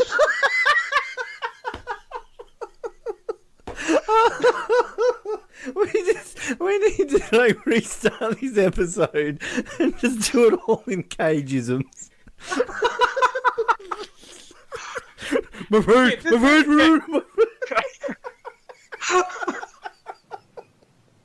Oh my God. Another one, of course. You can't forget it's the wrong movie, but put the bunny back in the box. I told you to put the bunny back in the box. My stomach hurts. Oh my God, put the bunny back in the box. A, B, C, D.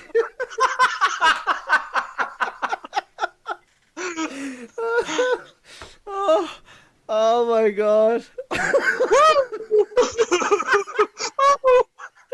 I'm Castor Troy. I'm Castor Troy. Woo! Oh my God. Just because we've had so much fun, let's stop before we get to the boat and the fight here. So I'm at it. The boat, not the boat. The boat. Oh, where do we even start? The funeral. Why wouldn't we be laughing at the funeral? I don't even fake live. I'm not even, like, let's be honest. The way we record this, we're not listening to these. We just leave a gap and we edit it in there. But like, I know it's and like, I think I said to you that I just listened to that and I crack up laughing because I remember recording that episode. I was still back home living with my dad. And I think he like sort of walked past at one point and was like, look, like, what are you doing? Like, what's so funny? just everything about that episode was great. Our next one, and this is another one that we had a couple of multiple possible entries for, and one we only cut very last minute. This is from our Eddie the Eagle recap, which I actually forget how funny this and fun this episode was that we did. The one we nearly made was our Hall & Oates little clip talking about Hall & Oates being a breakfast cereal. But we've mentioned Off the Podium a few times, which is sort of our Olympics podcast. Download now. Great, got some great interviews coming up on that one. We have a bit of fun with a certain prominent swimmer by the name of Ryan Lochte.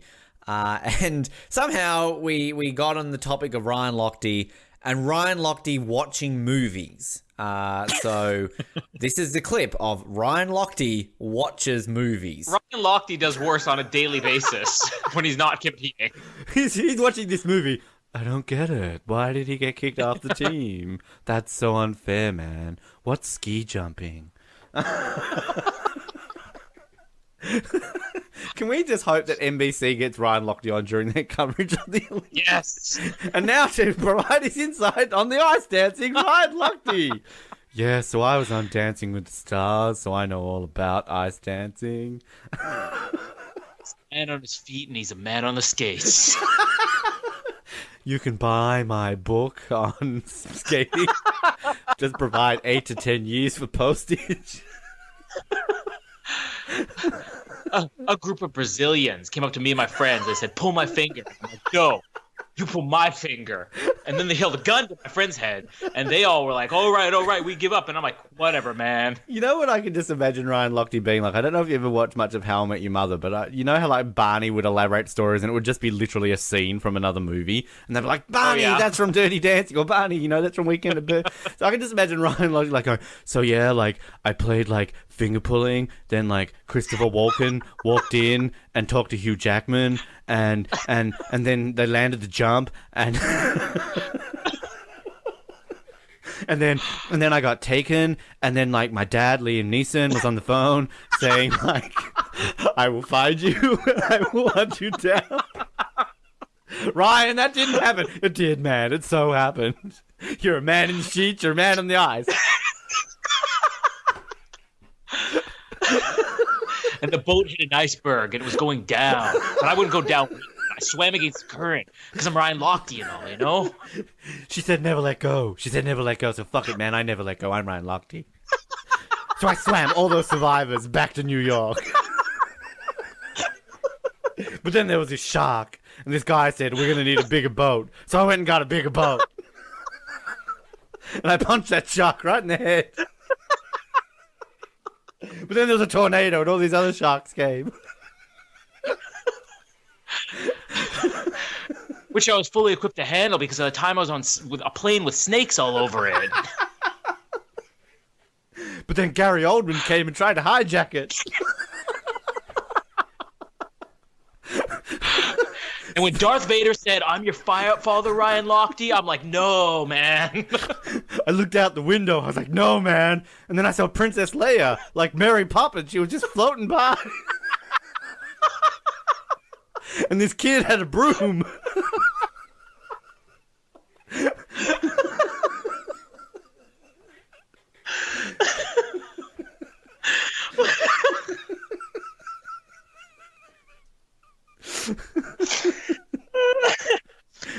All right. This is just a challenge to see if I can keep my voice by the end of this episode.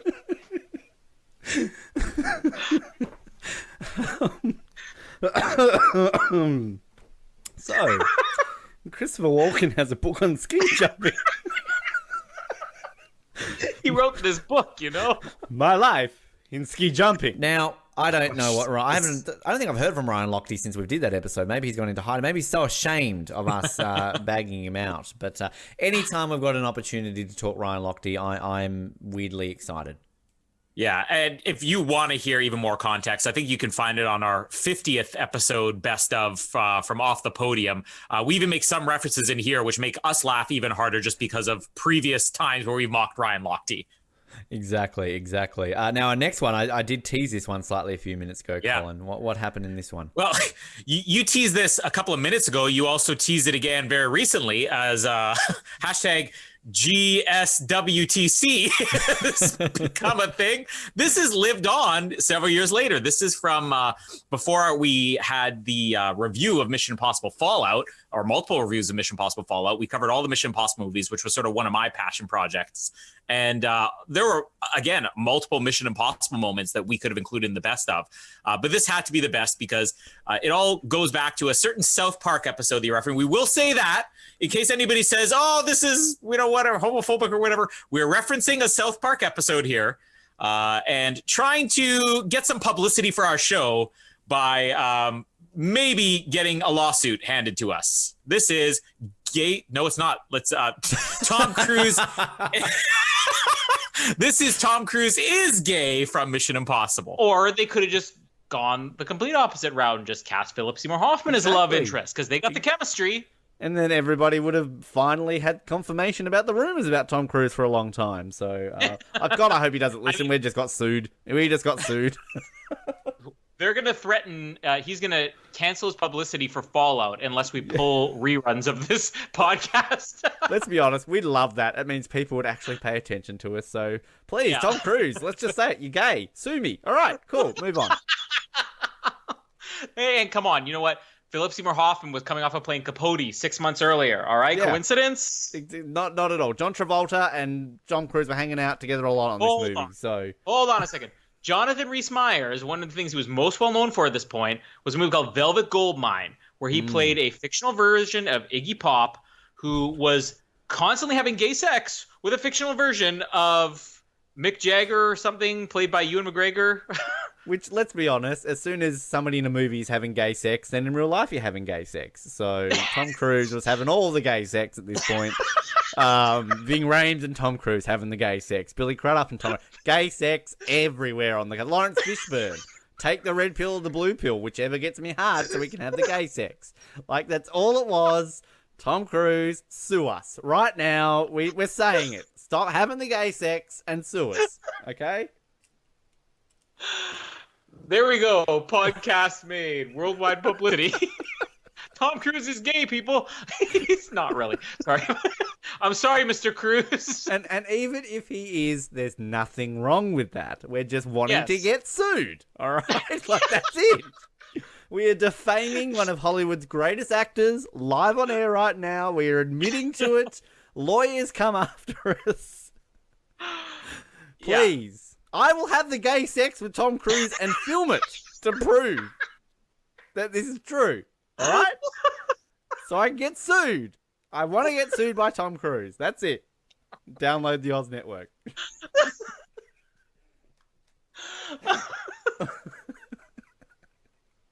This is one of those moments where we're like, do we put this in the best of or do we not? It's in the best of. You know that for a fact. It's already in there.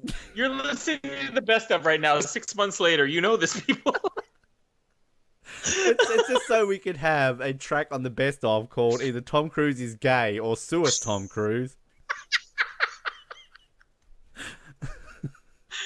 Because, like, let's be honest, South Park is still going strong 12 years later, okay? Yes. Come on. Like, I mean, South Park was a big deal, but then this came along. I mean, you know, just think about the ramifications if all of a sudden we get the cease and desist, you know, remove that episode from Paramount Pictures. We're going straight to the media, a small, upstarted podcast that's struggling to survive, faced with massive legal action. Whose side is the world going to take? Ours. Like, come on. Listen, I think you're onto something here. I don't want to start any rumors, but I did hear that Tom Cruise and Kevin Spacey once were working on a project together. Well, yeah. And it was directed by Bryan Singer, and Harvey Weinstein was a producer. So, yeah, I heard that too. Hollywood, people. Yeah, it's about time we speak out about this. You know, hashtag me too. Come on. Wow, that went down fast. The wedding scene where Tom Cruise marries a woman. What do we want to talk about? She's his beard, all right? This is all a fake. That's all it is. He's having the gay sex with the priest.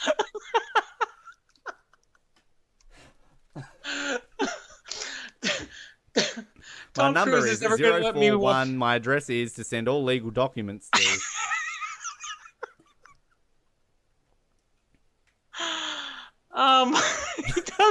a woman here.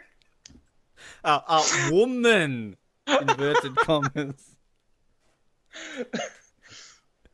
We don't want to start any other rumors here, but we did hear that Michelle Monaghan might have been Jonathan Rhys Meyers in drag. Okay, Yeah, so just let's just get that out there. I do love your way of titling that one. Yes. Yeah, as Noah said at the beginning of this, is how have we not been cancelled? And when you hear things like that. Speaking of how have we not been cancelled, apparently it's a funny joke that I'm a pedophile, apparently. And you talk about excited episodes. Maybe the most excited I've ever been to do an episode was to do my favourite movie of all time, Jurassic Park. And it was sort of, in a way, weirdly bad timing when we did it because I had left. I was travelling. I believe at the time I recorded this, I was in Perth. So I always hate listening to these ones because the quality, it pisses me off that I'm like on a phone or something like that.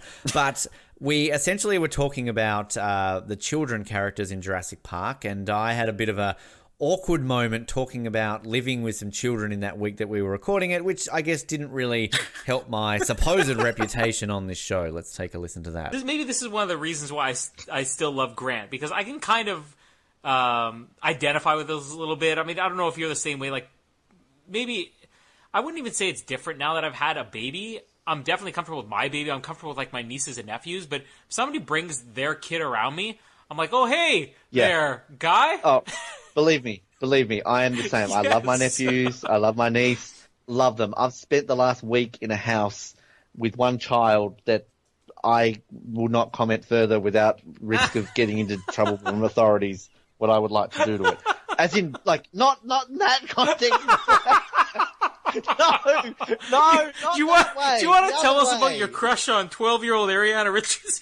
No! Valerie's even laughing. Oh, I am so happy I'm editing this episode.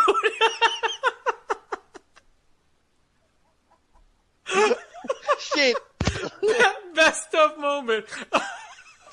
Quick, backpedal, Ben, backpedal.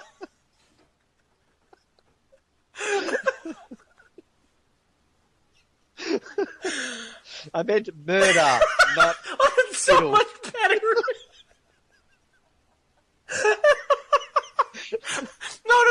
No, it's nothing bad. I'm just talking about murdering a child. God created Ben. Ben created a podcast.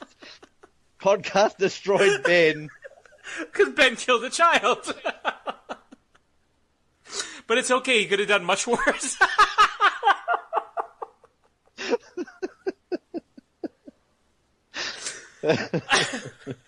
Well, back to your point. God.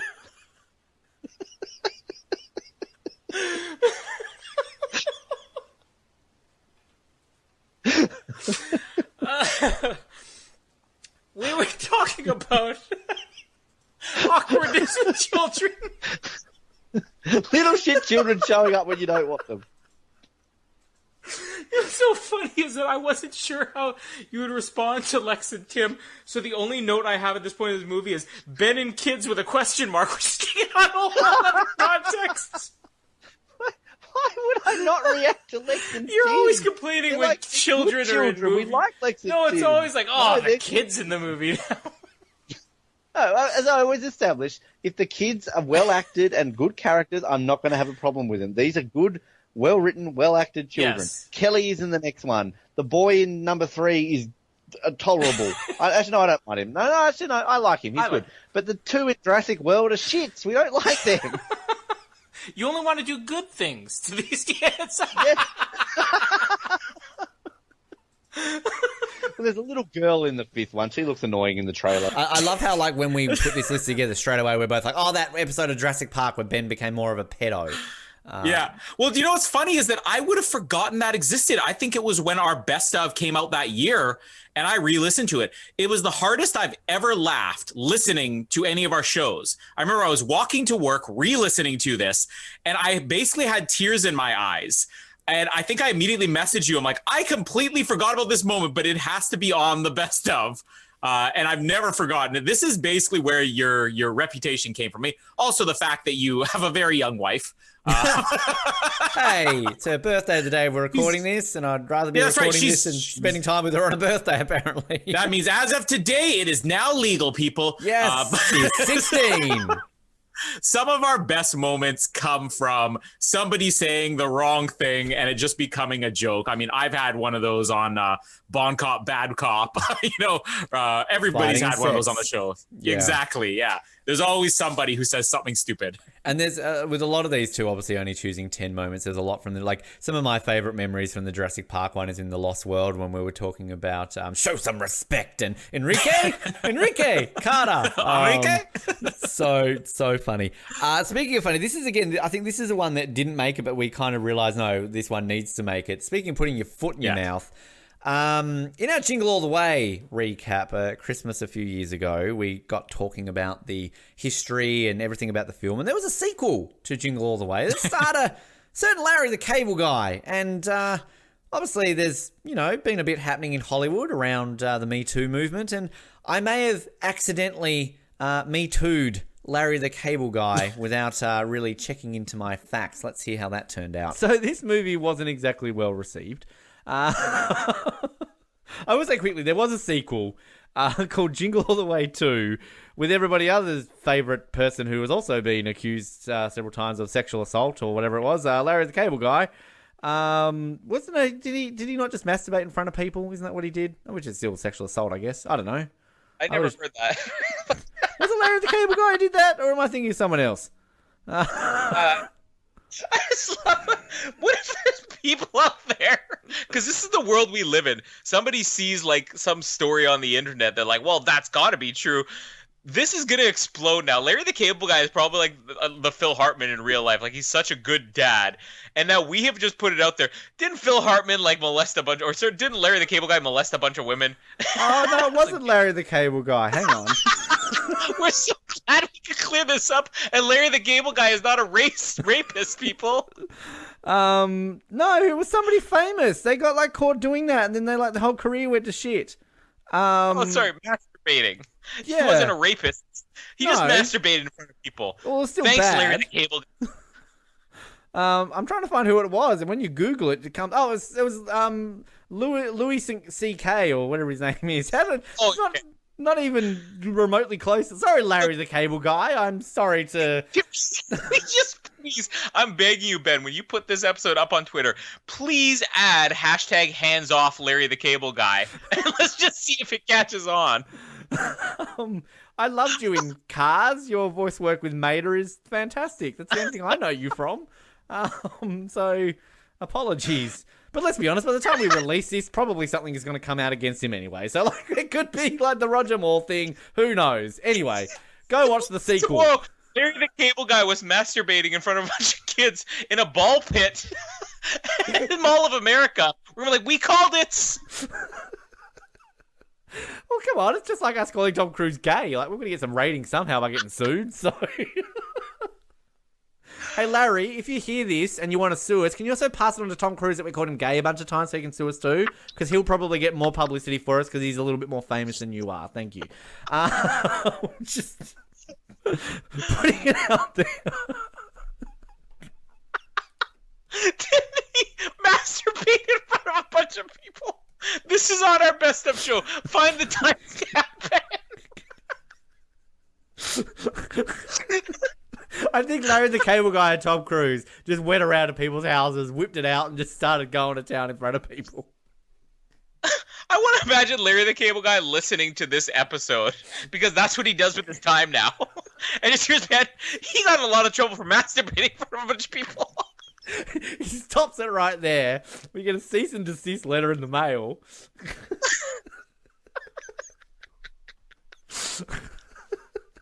You and I are going to be in jail in like 3 years' time.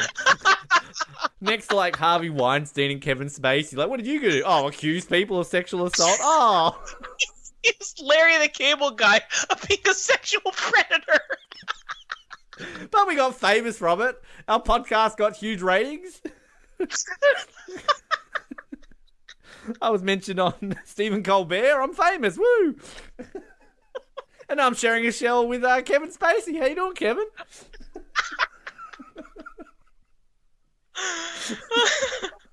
So they had a sequel, huh?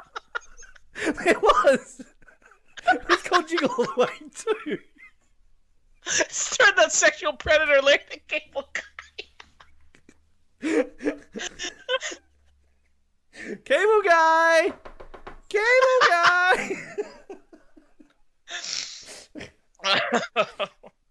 Yes. Apparently it was bad. So just Of like course Larry it was. With a pervert like that, star.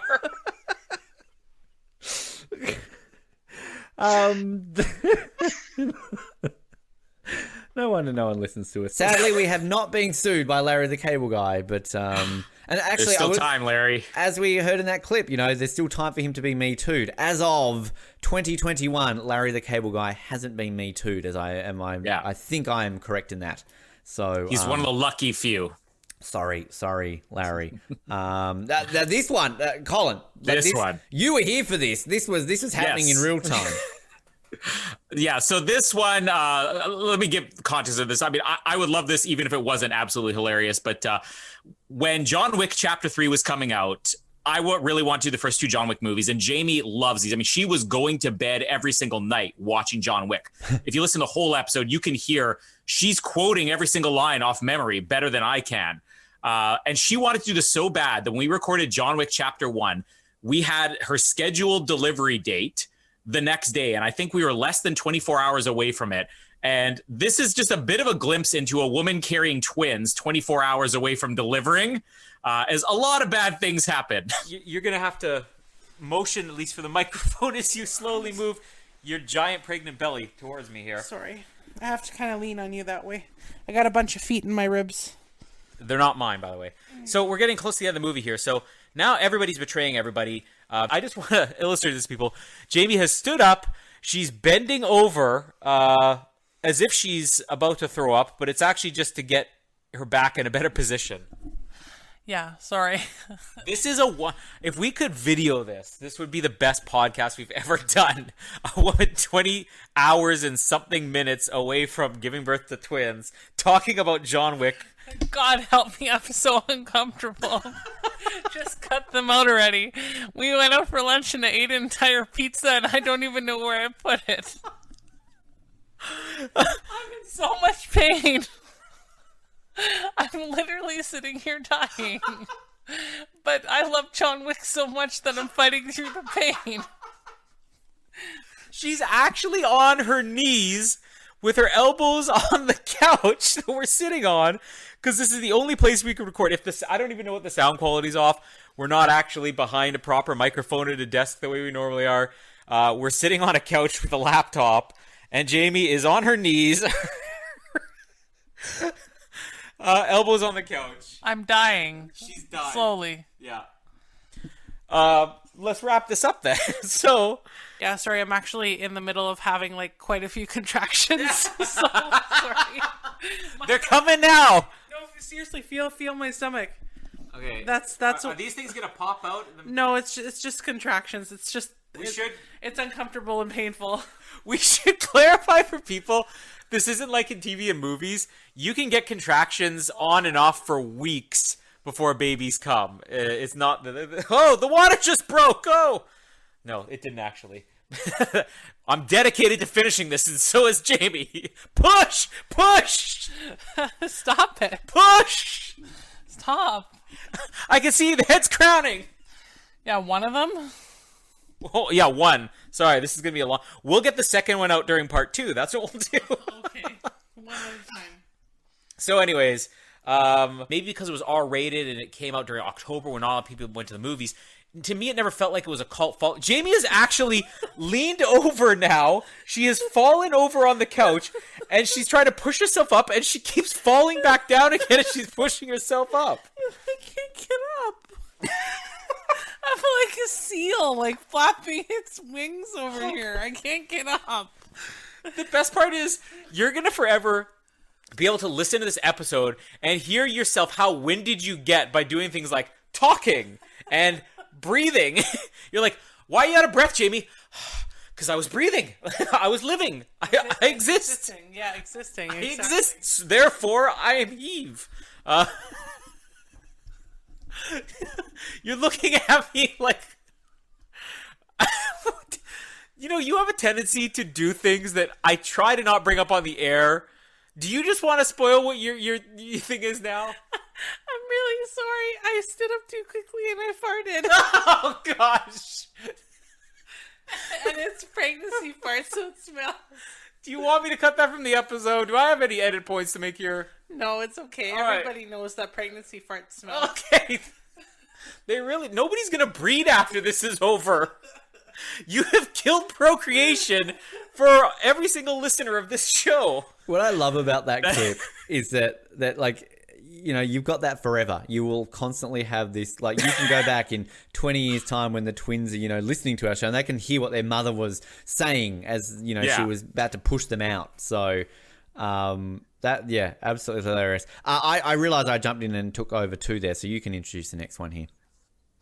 Well, the next one here, this is a clip from a clip because the real joke of this probably ran for half of the episode of, I think it was Terminator 2, Judgment Day. Was that what it was? I couldn't remember. One of the Terminators. One of the Terminators it was. Yeah. So in, I guess, just trying to reference any random actress Ben could, he came up with the name of somebody who would become, as we now refer to her, the queen or the mother of the Oz Network, because a little joke just by referencing a name became so funny to us, and then just looking up the filmography got us so excited that Renee Russo has now become the mother of the Oz Network, and this is how it started. Getting these people cast into these things, you know, people are wanting to join franchises now. It's like, oh, you know, look at this, you know, Renee Russo. There's a name I just pulled out of nowhere. She's in an MC. Why do they go for Renee Russo? What?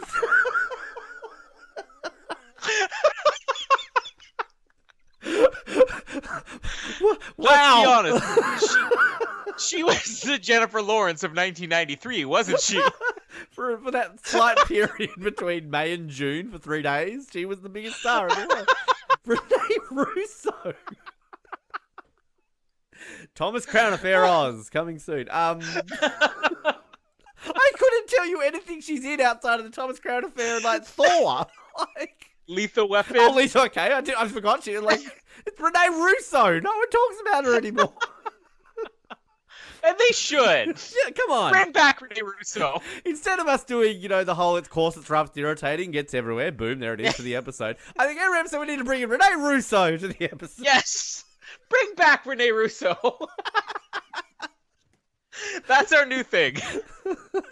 I can see it now. The montage on our best of at the end of the year. All the Renee Russo references on the Oz Network. Let's be honest, we're forgetting we ever said this like next episode, just like Renee Russo herself. I was like, oh yeah, she was a thing. Hey, who else remembers? Treat Williams.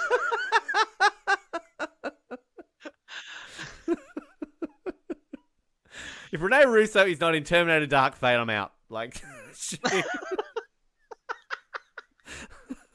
I'm going on a strike from movies until Renee Russo is in everything. Star Wars Episode 9, what's this? Renee Russo? No, I'm done. James Bond 25, no, Renee Russo, done. We just do a 6 degrees count on Renee Russo to Michael Biehn. I'm just out of curiosity now. All right. I'm doing it. I'm on it. Were you going somewhere with your Renee Russo? No. I completely forgot what you were talking about. I mentioned Renee Russo. I was going no. And I will legitimately say that that was literally the first name that came to my head. That wasn't like a pre-planned thing where it's like, hey, like, let's do this Renee Russo joke and Ben, you can bring it up. Like, legitimately swear on whatever you want me to swear. I swear on this bloody show. It popped into my head. That could have been like fucking Meg Ryan. It could have been, you know, Jenna Elfman. Jenna Elfman.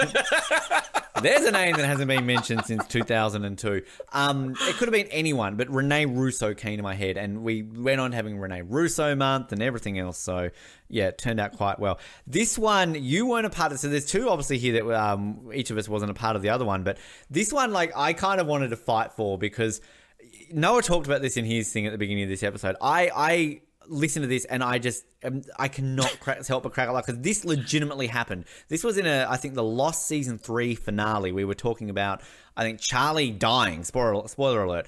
You know, one of the biggest moments in the history of Lost. If it wasn't that, it was the "we've got to go back, Kate" moment.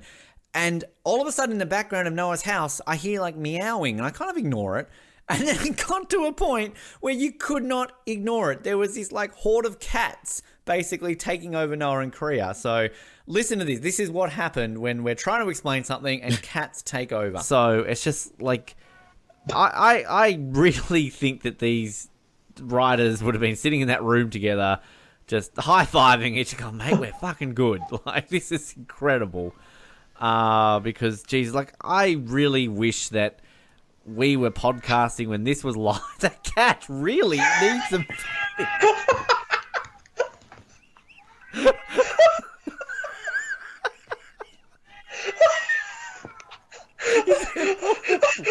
We're trying to talk about the most epic moment in Lost history, cats.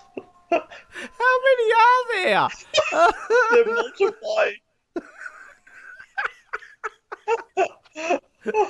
Korea's been invaded by cats.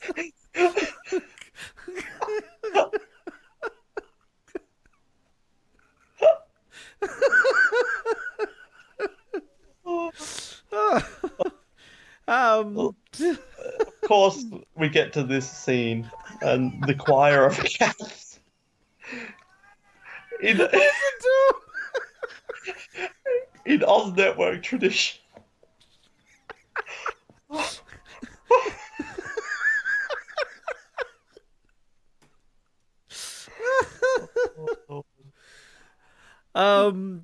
This seems just epic, okay?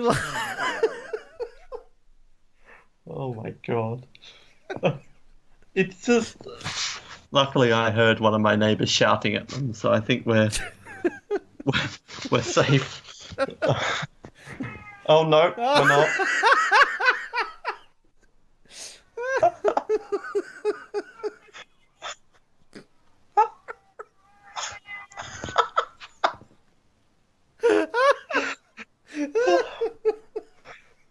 Oh my god. The Oz Network featuring the cast. Cats. It's our special preview episode of the movie Cats coming out later this year. Oh, I'm trying to talk about how much of a game changer this is. Somebody get those cats a tin of whiskers. Like, just...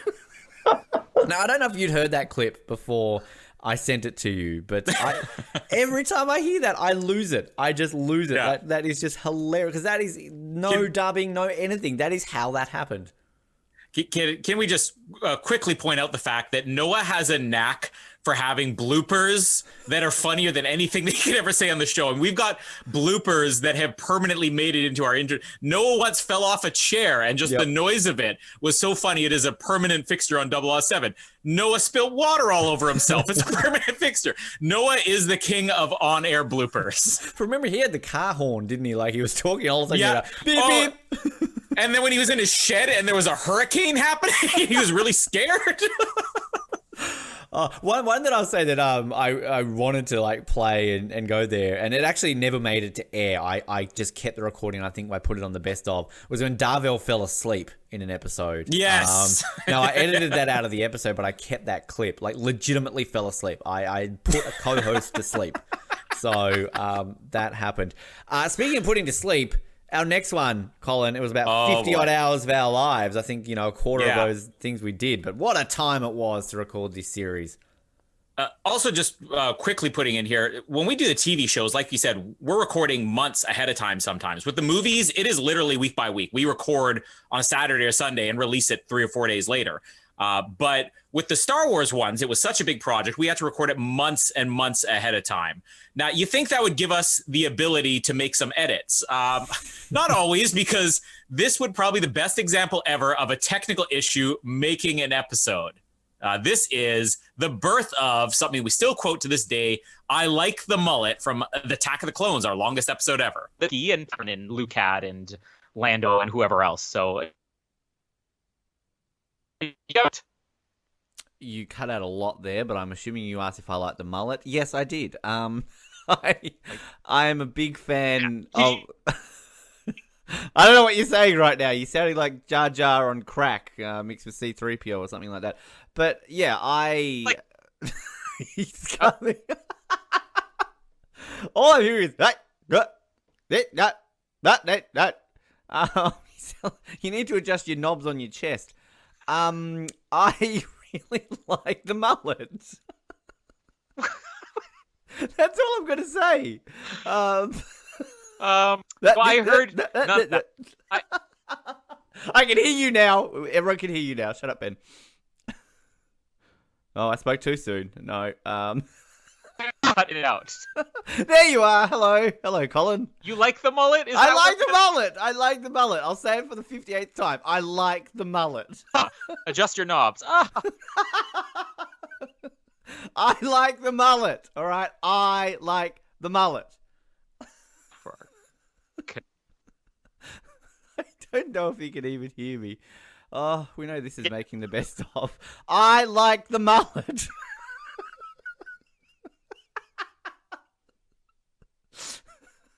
Oh, I think I need to translate this into a few different languages. Oh, no, there he is. Hello. Bonasteris de la Michael mullet. Okay, can you hear me? I can, yes, I like the mullet. Do you get me? I like the mullet. Oh, he's gone again. For God's sake. Why won't you just understand that I like the mullet? I want to let the world know and Colin know and everyone know that I like the mullet.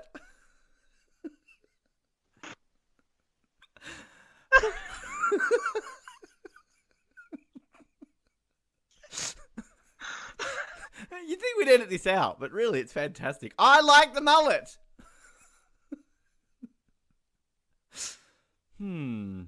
All right. Oh, he's laughing. I think he's alive. I can hear you. Can you hear me at all? I can hear you, and I like the mullet. Don't say that.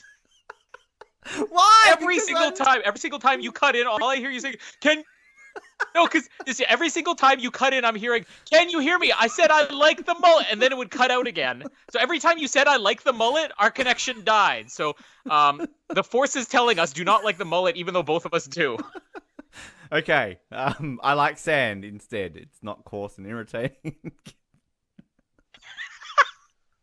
Yippee! I like mullets. They're soft and fluffy.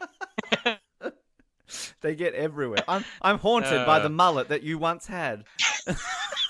what I love about that, and just encompass, like, I think there was about 10 of the Star Wars moments that I put on a potential best of, and I think even like maybe 15 Star Wars moments made our best of that year. And I mean, that just encompasses, like, obviously our ongoing joke about I don't like sand, kind of that became a thing. And I mean, some of my other favorites. Lupita Nyong'o. I love the ones where we were doing like the Empire Office, dental for stormtroopers, the Star Wars, the national anthems of Star Wars. And one of my real favorites, and I really wanted to fight for it, but at the same time, it's like I didn't really fit, was, you want to buy some death sticks? Like, and he goes home and rethinks, I want to go home and rethink his life. And then also too, like, there was the offensive G word from the Clone Wars. Even one. our old the sexy horse. The sexy horse. Like, so many Star Wars memories have come from it. But I like the mullet. Such a great moment. That was you can hear Ben's side of the conversation. Like, it's not a joke what I described on that episode. I was trying to ask him a question and he was cutting out. And every once in a while, I would hear him come back in. The only thing I would ever hear him say is, can you hear me? I like the mullet. And then it would cut out again for like a minute straight. And it, without fail, it got to the point where I think I was screaming, stop saying you like the mullet. And now we have the best T-shirt ever, a sexy picture of Ewan McGregor with I like the mullet. Our final one, this is our most recent one, if I'm not mistaken, from last year. We sort of did a disaster month, like a end of the world month it was, because so many movies had been cancelled and, all our months basically got... COVID just hit. COVID had just hit, so it was thrown into turmoil. So we thought, well, what better way to celebrate the end of the world with a pandemic than by doing a bunch of end of the world movies, which we'd been wanting to do for quite some time, and we will do more because personally, I think disaster movies is probably my favourite movie genre. So we did The Day After Tomorrow. We got a bit in love with Mr. Dennis Quaid. And anybody who remembers that movie, of course, will remember the ineptness of Dennis Quaid's character, particularly with his son, Jake Gyllenhaal, and everything else that happens. So this is a little clip we like to call Show Us Your Work, Dennis. Well, here's another thing. Let's just start on Dennis Quaid, who, Dennis again, Quaid. What a man, but what a terrible human being in this movie, because he gives no predictions whatsoever. He's like, you know what? If we don't do something drastic, the world's going to end. When? I don't know, 100 years, 1,000 years. Great. So we got a 1,000 or 900 year margin there. and then it literally happens in days. Like, you are the world's worst scientist. If you showed your Kinda work, right. maybe if you showed your work, we would have narrowed that down to a couple weeks. That's the problem. There we go. You have just discovered the reason why millions upon millions of people die in this movie, right? If he, at the Global Climate Change Conference black tie event in New Delhi, had have had a board where he explained his theories, people would have believed him. But instead, no. This is why he's siding with puppy Jake Gyllenhaal, because this is what he does himself. He skates through life and just takes the easy route, all this kind of stuff. That's where you fail, Dennis Quaid. Dennis Quaid, like...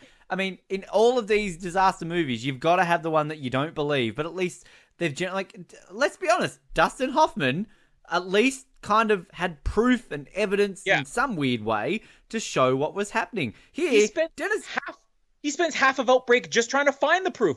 Dennis Quaid's like, just take my word for it. I've read takes a phone call. I know what I'm talking about. He literally, okay, all they do in this movie, again, I'm so sorry that we're ripping into this movie. I do love this movie. Like, he goes to he saves his ice cores, right? He lectures people in New Delhi. He gets a phone call because a couple of buoys went haywire. He speaks to a NASA scientist who agrees with him. He yells at the vice president. And then by the time all this is connected, he gets another phone call where he's told to just simply pray. And then by then, he's like, fuck it, I better go rescue my son in New York. That's all he does in this movie, Dennis Quaid. I love you, but no wonder Russell Crowe slept with Meg Ryan, because Russell Crowe was Maximus, all right? He at least did shit to try and get himself out of bad situations. You just take phone calls and yell at vice presidents. He showed his work to Meg Ryan. That's why you lost the Dennis Quaid. Russell Crowe shows his work. He does. he gives big speeches. He's like, I'm father to a murdered son, husband to a murdered. Like, he's proving why he's pissed off at Joaquin Phoenix. You would have just stood in that arena and gone, Dennis Quaid, what can we do? We're basically going from Dennis Quaid, what a man, to Dennis Quaid, what a dick. I'm sorry. Dennis Quaid, I love you, man. Jamie just yelled from outside the room, hey, don't you talk bad about Dennis Quaid. Well, I've got to talk bad about Dennis Quaid, because let's be honest, you're a great person, Dennis Quaid. You're a sexy man. You're fantastic. But I'm sorry, you deserve to have Russell Crowe fuck your wife. Show your work next time, Dennis. Show your work, all right? Russell Crowe walked onto that set with Meg Ryan. It's like, sup, Meg Ryan? I'm Russell Crowe. Meg Ryan went, yeah, you're in that really bad 30-foot of grunt. Like, you're a bad singer. You know, are you Australian, New Zealand? I don't know. Russell Crowe smirked and smiled at Meg Ryan, pulled out a copy of Gladiator and just held it up and said, my work, here's my work. Here it is. And Meg Ryan was like, took her pants off, they had sex, rest is history. But let's not forget, Dennis Quaid. He ended up with Nate Russo in Your Mine and Ours, so true. He learned from things. That's a trick. Yeah, that's very true. But then having again, Russell Crowe, bad singer, but Dennis Quaid has Randy Quaid as a brother, so Meg Ryan probably. That's why he doesn't show his work anymore. Yeah, he's trying to pick up women, and it's like, oh, can you show me a little bit of your resume? Well, here's a picture of my family. They're like, oh. So comes along, show me a picture of your family. It's like, I'd rather not. Just take my word for it. My brother is hot. Yeah. Oh my lord. God, has Dennis Quaid and Russell Crowe ever done a movie together? I'm going to think not. Let's go to the Oracle of Bacon. I'll find this out. I need to get this connection. I'll continue with the movie here for a second. Please do. Get us back on track. Dennis Quaid. That's all I Dennis can Quaid. say to that. So, I just watched him in something else last night. He's still every time I see them, I just want to go Dennis Quaid. What a man! Your dream is what you watched it in. So, if you enjoyed those and want to go back on some great other memories of the Oz Network, of course, as I said, we've got best Oz of every single year.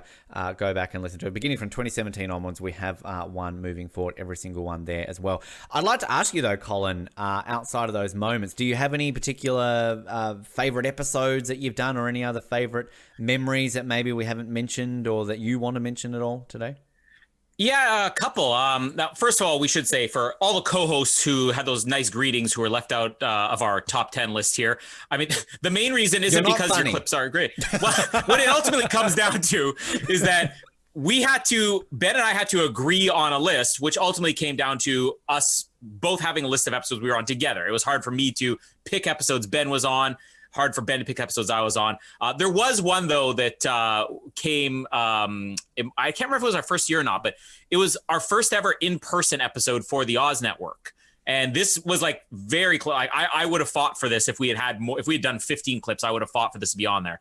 And it was an episode that included myself, Jamie, you, and I believe Mallory too, in my living room, with Rossi and Jared on the line from other locations. We were covering the Amazing Race Canada. Now, Amazing Race Canada was this season in particular one that became a favorite for me and Rossi and Jared covering, because we had a contestant. We'd always had contestants in the past who might respond to an episode saying, hey, thanks for the shout out. Hey, I'm glad you enjoyed the show. We had a contestant named Martina, as you mentioned, has made several appearances on the show, who started responding to us and answering our questions, like very enthusiastically.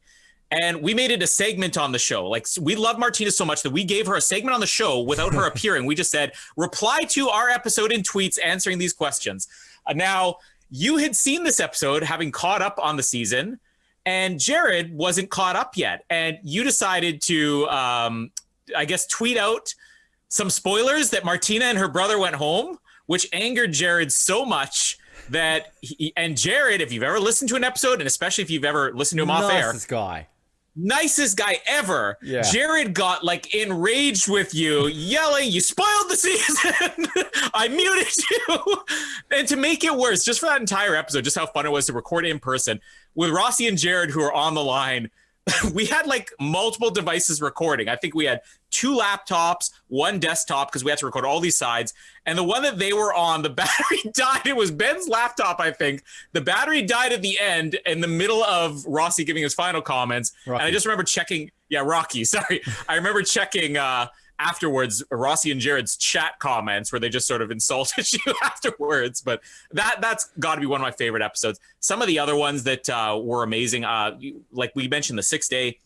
That was the first episode we ever did. But I feel like we really found our footing on Twister, which was our second movie recap, which was the spur of the moment Bill Paxton died. And we wanted to pay tribute, and I think it was down to Apollo 13 or Twister, and we said, well, let's do Twister kind of like the 6th Day. It'll be more fun than Schindler's List. And we interviewed the museum people. Remember that? We did, those ladies? That was fun. Yeah.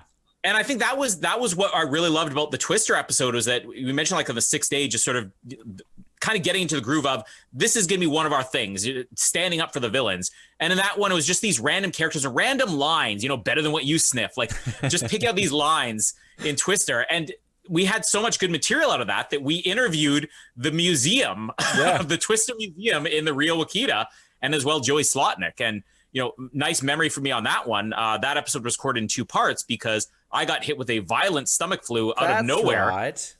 I immediately told you, we're going to have to pause this. I'm feeling sick. And you collapsed, didn't you? Didn't you collapse? That was the last thing I remember. Jamie was asking me about that yesterday because I'm going through, Twister. And she's like, was that the one you passed out during? Like, we were off the line. But the next thing I remember is I woke up with my face down on the floor, my lip bleeding. I had passed out on the way to the bathroom, and I was audibly responding to you like it was the end of our conversation. I was like, we'll pick a time to finish the recording later. Wow. So that's what happens behind the scenes. Like, I'm such a dictator asshole that I push my host to pass out, basically. Exactly. But like we played the clips of Face Off in there. I mean, Face Off, I think from the moment we did that, I'm like, this might be the best episode we ever done. And if I always had to pick what was my favorite episode, it might be Face Off. And Eddie the Eagle's sort of the unsung hero, because I always forget that we ever did that, let alone how much good was in there. I mean, you said we had the 2 clips in there. We also had the one where we were picking apart the Real Skiers album that he recorded in his music video. That's right. There was so much good stuff in the Eddie the Eagle episode. Disaster Month was fun. Also the Bad Movie Month was just sort of something that just sort of came together. That was during a month or 2 where we had Anniversary Month on hold because you were traveling. And I had seen a little movie called Gods of Egypt that Jamie said, that was a good movie. And I said, it was not. And I basically asked Rossi to do a recap with me on Gods of Egypt just because I wanted somebody to back up my point of view. And then he said, well, can we do other bad movies? And his suggestion was to do The Room, which we did. And we ended up buying, even though we admit it is the worst film ever made, and we have gone 3 years in a row doing an anniversary episode on The Room. So, I mean, no way we could not shout out to The Room with me and Rossi being as like one of the greatest episodes we ever covered. We will continue to do that, of course, this year as well. And I actually, it's funny, Bad Movie Month is always one of my favorites because we always end up defending the movies. And we kind of did that Movies We Hate month last year to kind of really go on ones that we're not going to defend. But, I mean, memories of fucking Dirty Dancing and the Emoji Movie, just getting so angry. I think the Emoji Movie, I remember just yelling at people for buying tickets to it and not donating money to Africa, basically, instead of wasting money on the Emoji Movie. I remember like when our very first series we ever did on Spider-Man, really having fun with those and kind of the joke. I'm sure my baby. I'm sure my comments on MJ have not dated very well in our current climate, but I had fun. I did, and the thing too I remember about that one, and I have fond memories of where I record the episodes sometimes because I remember with that one. I ended up recording some of the episodes, I believe, in Alaska, like, because I was traveling. So, kind of doing that and everything in between. And we're going to be doing sort of Spider-Man month 2. I like it when we're able to revisit the months that we do. So, for example, we've done obviously like DC month 2, and we'll do that one later this year with Spider-Man. Face Off was a hilarious one. Titanic, I know you hate that movie, but that was just fun. And you talk about Jared getting angry. One of my favorite little best of clips was I called the Canadian Hulk because I don't even think it was in Titanic. It was a later episode, but you like lost it at me. You full on yelled at me. You're like, I spent 5 hours going to this movie. Like, shut up about Titanic. And I don't know how we ended up going 5 hours of Titanic. I think that's our second or third longest episode ever. Which I think we did that in one hit. I don't think we split that one up either, did we? No, and I mean, part of the reason it being so long is because the movie itself is so long, but that was also our first experiment with not doing a movie we either both loved or both hated.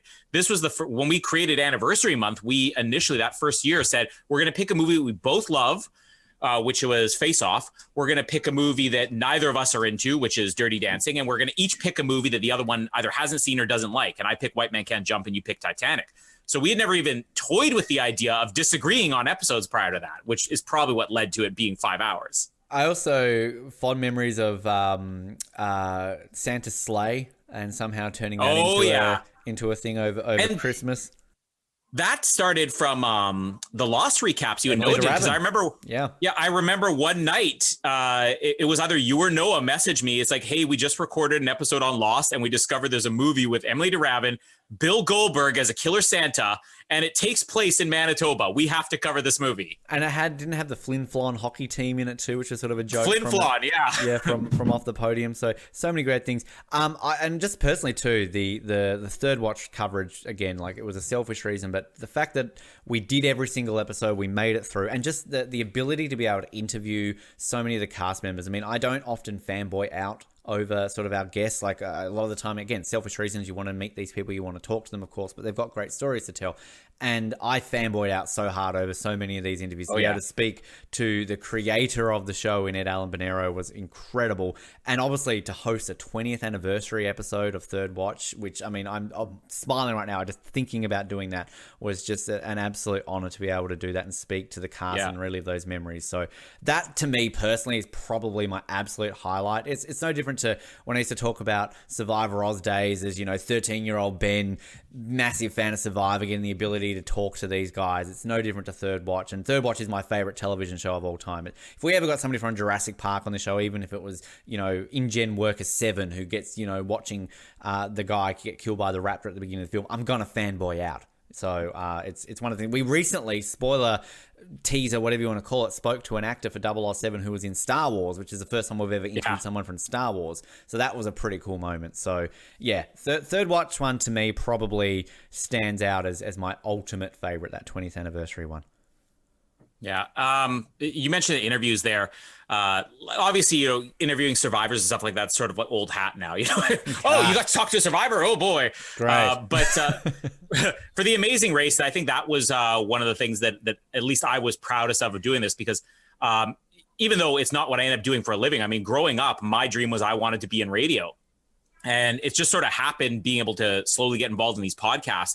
With Amazing Race, when we were still doing Survivor Oz, it was just sort of a side project that we came up with saying, let's try covering the Amazing Race. And initially Noah did it with us. And I just sort of took a gamble and decided to message a few of the Amazing Race contestants for, I think it was Amazing Race Canada. And they basically said, oh, we can't talk to you, but talk to this person at CTV. And through that, I got this contact at CTV who landed a lot of great interviews for us of contestants while they were still on the show. And I think that was being able to have the opportunity for, they say, so do you want to interview the entire top 3 or do you want to interview the winners? Just being able to have that opportunity for something that was a fluke. We're just going to just cover this, see what happens. And so much it just came down to the fact that, especially for the Canadian version, we realized there's no other podcasts out there who are really covering this. These people are listening to us. Yeah. And through not even just Martina, we've interviewed several of the Amazing Race Canada contestants. And it's always crazy. And they say, hey, we just want to say we're actually big fans of the show. We're like, what? You listen to this?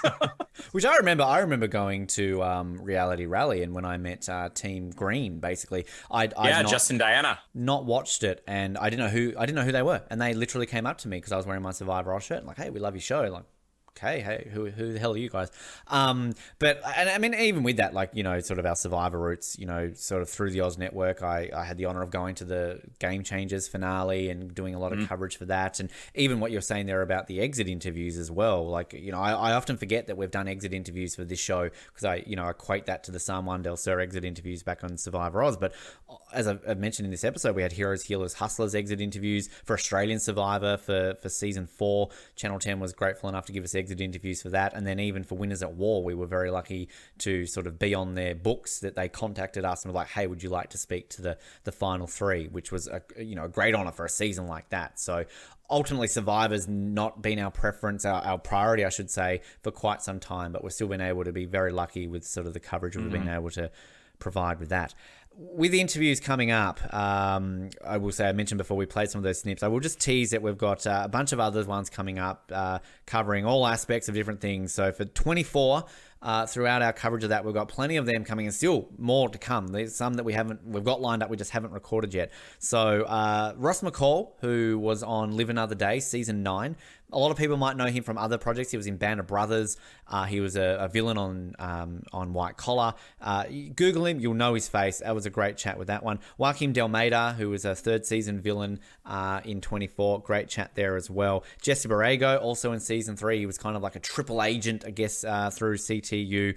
And Philip Reese, who, if the name sounds familiar, we've had him on the show before. He was on Nip Tuck, so we spoke to him about Nip Tuck. We talked to him at the time, said, hey, we'll get you back on when we ever do 24, because he was on 24. We did that one as well. Kevin Duhaney, who, Colin, you talk up Kevin Duhaney, because this was a great little chat for a movie that we did this year, and we were very grateful that he gave us his time to talk about the movie that we covered this year. Yeah, well, we did the Canada versus Australia month, and I picked one of the most obscure Canadian movies you could get, Treed Murray, and we realized there's no trivia out there. We really set out, we want to find somebody. We've actually had a couple of actors from the movie say, yeah, I'd like to come on. He was the first one who jumped at it. So we get to pick his brain on a movie that everybody needs to check out, and also talk to him about a show that we've covered and going to continue to cover, Total Drama Island. So voice actor on the show. I don't know if we've really been able to talk to a lot of voice actors. Well, and he was also in Angela Anaconda, which got me a little bit excited. So there you go. And another one too, another actress from Always Greener, similar to Michaela Bannis, Brie Desborough, who a lot of people in Australia might also remember from quite a prominent role in Home and Away for several years. She was in Home and Away before she went over to Always Greener, and great to catch up with Brie. But as I said, we've got plenty of others that we have lined up that will be announced over time. So we're going to gradually release these now that we've had the 1,000th and bring them to you. And also, speaking of gradually releasing things, we've teased, we've mentioned it so many times, we are starting to cover the full series of both 24 and Breaking Bad. Now, we will kick these off in May. We are waiting till May so that we can bank a few, and obviously the interviews will lead up into those. But Colin and I are doing 24. It's the first time you and I have done a full TV series together. It's a project that's going to take us a couple of years because obviously there's hundreds upon hundreds of episodes and seasons of 24, but we're in it for the long haul. Breaking Bad's a lot shorter project. There's only about 60 episodes of that, but Nick is back. Nick is going to be hosting that one with me, and potentially we'll see if that leads into doing Better Call Saul after we've done Breaking Bad. And I can proudly say Lost is returning. We haven't done a Lost recap since 2019. But thanks, Noah. But we've banked a few. We're banking a few more, and hopefully that will be a bit more of a consistent thing. We're into season 5 And we recently had the Francois Cha interview with that one, so we'll be having at least one more Lost interview we've got lined up, and maybe a couple more as well. Now, before we wrap things up and close it off and thank everyone and do all the formalities, we've teased for 999 episodes that one day we will get a Patreon. Like, when we get a Patreon, when we get a Patreon. We were like, okay, let's start one up on one of our other shows, see how it goes. So we started one up on 007, and as of this recording, we've had no subscribers. So thanks, everyone. Big fan base over there for 007. But hopefully this won't be the case, that maybe we can get one for the Oz Network, because we are officially launching, as of today, the Oz Network Patreon. It is a thing. It exists. We have got 4 different tiers, beginning from as little as $3 a month, Colin. What a bargain. And there's 4 different That's almost what you make by an hour, right? I know. Well, that's more than what I make an hour, I think. I can't afford this. But 4 different tiers which cover a wide variety of different aspects. For a teaser aspect, we'll let you know that for the limited, for $3 a month, you can get access to an exclusive Patreon-only feed where we will do separate episodes just for you. We will be talking to you, Chris. It will be purely the Chris Dixon Hour. If you're our only subscriber, it'll be that. You'll get exclusive access to a Facebook group where you can chat movies, TV shows, bring back memories of Survivor Oz, bag me out, call Noah a racist. You can do whatever you want to do. And you will also get the exclusive opportunity to ask us questions on those Patreon-only episodes, meaning that you, from this point on, are not allowed to talk to us unless you pay. So we will not respond to any questions. That is a lie. We are nice people. But I will say, on the second tier, that a bit of a bonus for that one. Every tier that you get, you will get all the benefits from the below tier, and then there'll be extra ones. But for our middle tier, which I believe is only $10 a month, you will get exclusive access to the entire Survivor Oz archive. There's nearly 1,000 episodes, as I said, about 940 odd episodes. I, to this day, at least once a week, will get an email or a message from someone asking if they can have an old Survivor Oz episode because they're not available anywhere online. I thought, fuck this, I should be making money off this because I'm poor. So I'm therefore going to charge people for this moving forward because I'm an asshole.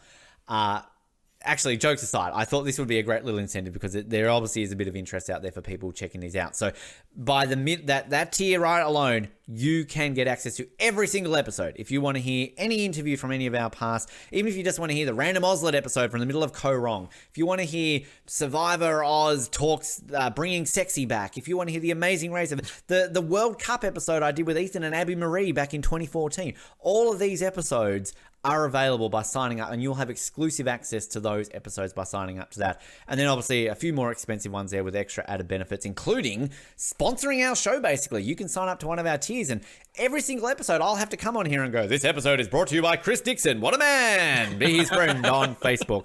I mean, Chris, perfect incentive for you there to get some more friends on Facebook if that's what you're after. So go ahead and do it. I'm very excited for this, Colin, and in all seriousness, if we don't get any people signing up, which realistically we're not, but it's a bit of fun out there that if people want to kind of get involved more in the show and, access some old episodes, have some fun, it is now available.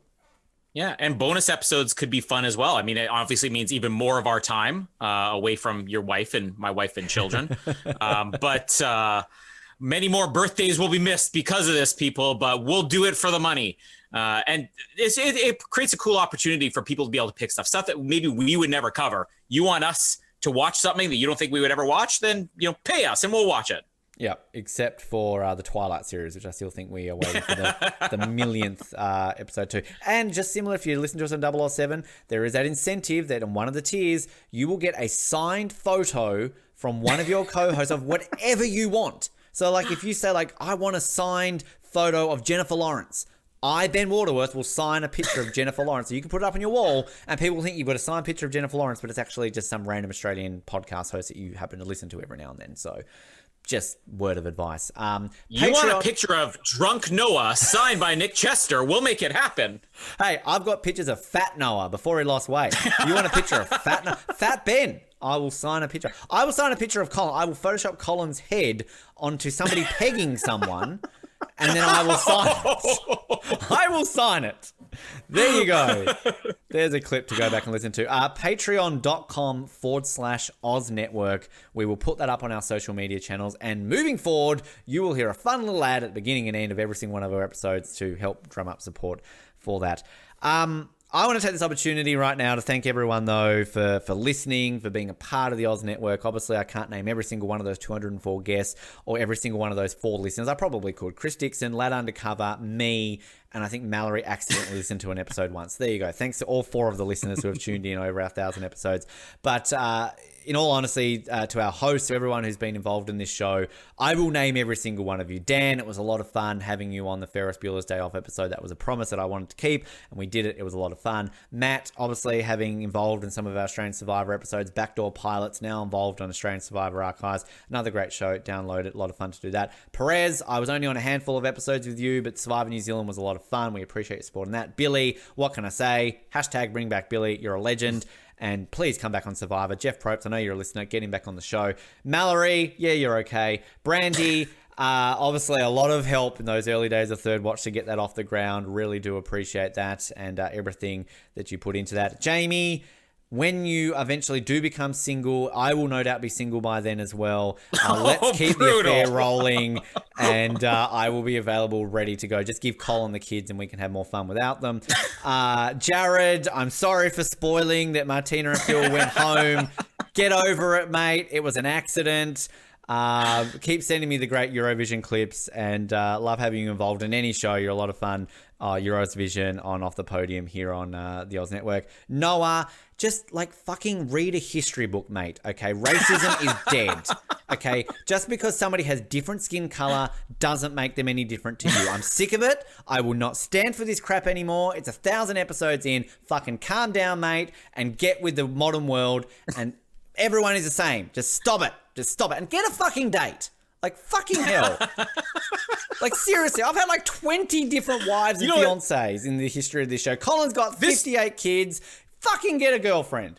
This joke has been going long enough that it shouldn't be a joke anymore. It should just be sad. It should be. It should be. Or a boyfriend. Just get someone. Like, I don't care. Get a dog. Get a dog. Get a dog. We'll settle for a goldfish. Just send us a picture of you and your goldfish. Anything. Jesus. Just so we know that you have company out there in Korea, that you're not alone. Getting drunk every single night, mate. I'm worried for your health. Darvell, I'm sorry that I put you to sleep, but you were great to come on board and contribute. I'm sorry that we haven't got you involved in 24. We sort of moved on pretty quickly to that, but I thought you deserve a rest. You did 120 odd episodes. You don't need to do another 300 episodes with me. Nick, basically the father of this show almost. A lot of fun doing Nip Tuck, and I'm having fun doing Breaking Bad, and we need to get you on more. We need to do some New Zealand movies or something like that, because I weirdly miss your accent, having lived there for so long. It's so strong. Rocky, forever your name has changed thanks to Michelle. I remember that Queen Mish fiasco that happened, and then somehow that turned into a Survivor winner, a person that Rocky, respects so much, calling him by the wrong name. It's the joke that keeps on giving. So good. To Colin, sure. And to me, no, Colin, seriously, in all seriousness, thank you so much for everything, your help, your commitment. You've got kids, you've got a wife, I think, and just a job. I don't know what that's like. You know how to read. I mean, I look up to you pretty well, but really do appreciate everything and your help and all the hours and countless days that you do devote to this. And I'm sorry, Jamie, that you do that. And to the other guy, Ben Waterworth, you're fucking awesome. Keep being cool. I won't name every single name out there. I will name a couple that Ben has left out. Rene Russo, Toby Maguire, Joey Slotnick, Brendan Fraser, B.D. Wong, Amanda Peet, even. You know what? You gave us such great material, as terrible as you are. Tom Cruise. Hayden Christensen, Sam Neill, Jeff Goldblum, Laura Dern, Natalie Portman, Ewan McGruber. Shut up, Ben. You went too far. But just quick shout out to some of the people I've actually been able to work with on this.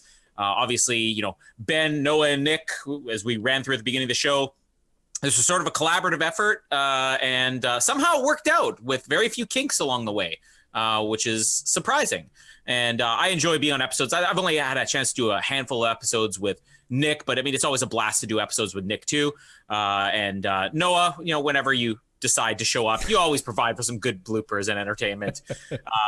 Obviously, Jamie and Mallory are gold. Like, let's just say right now, they're on here because they're with us, but they are so funny on the show. Like, I remember the first time that I did an episode with Jamie, and I think you kind of messaged me and said, you should get Jamie to do more episodes. She's actually really good.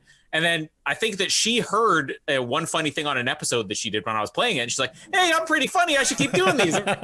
He did obviously way more than she even remembers. So always provides for good content. And then Jared and Rossi, I mean, you basically give me every single pride subject and side project that we do.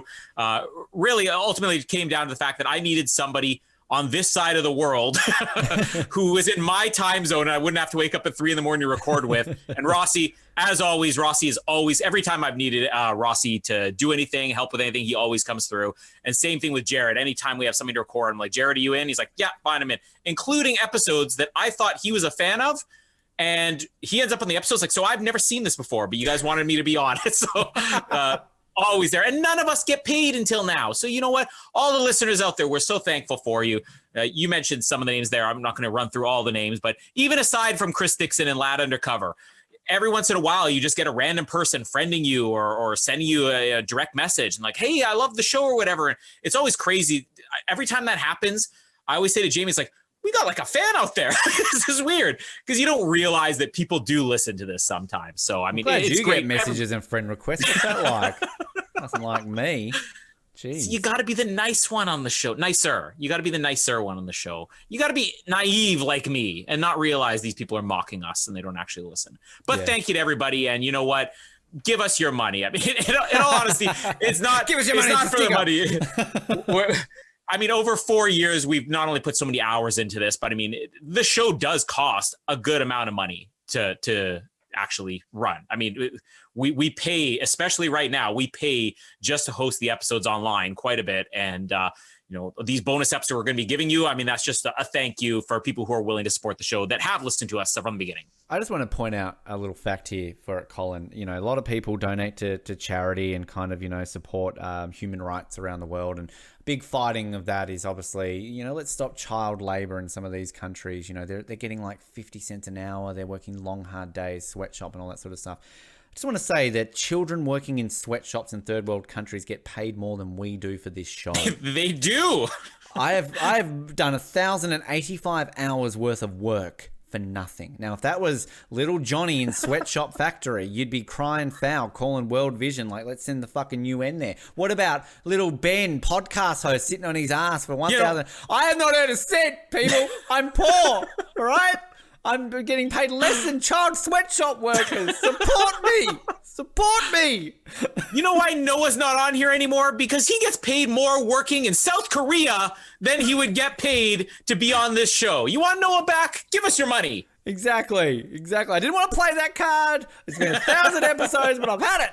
1,000 episodes of my life. Fucking had it. Fucking give me some money. In all seriousness, it would be nice, but if you don't, keep listening. Thank you to everyone for tuning into this. We will be back with some more great episodes. Our Godzilla King of Monsters episode is our next big one in only a couple of days, so stay tuned for that.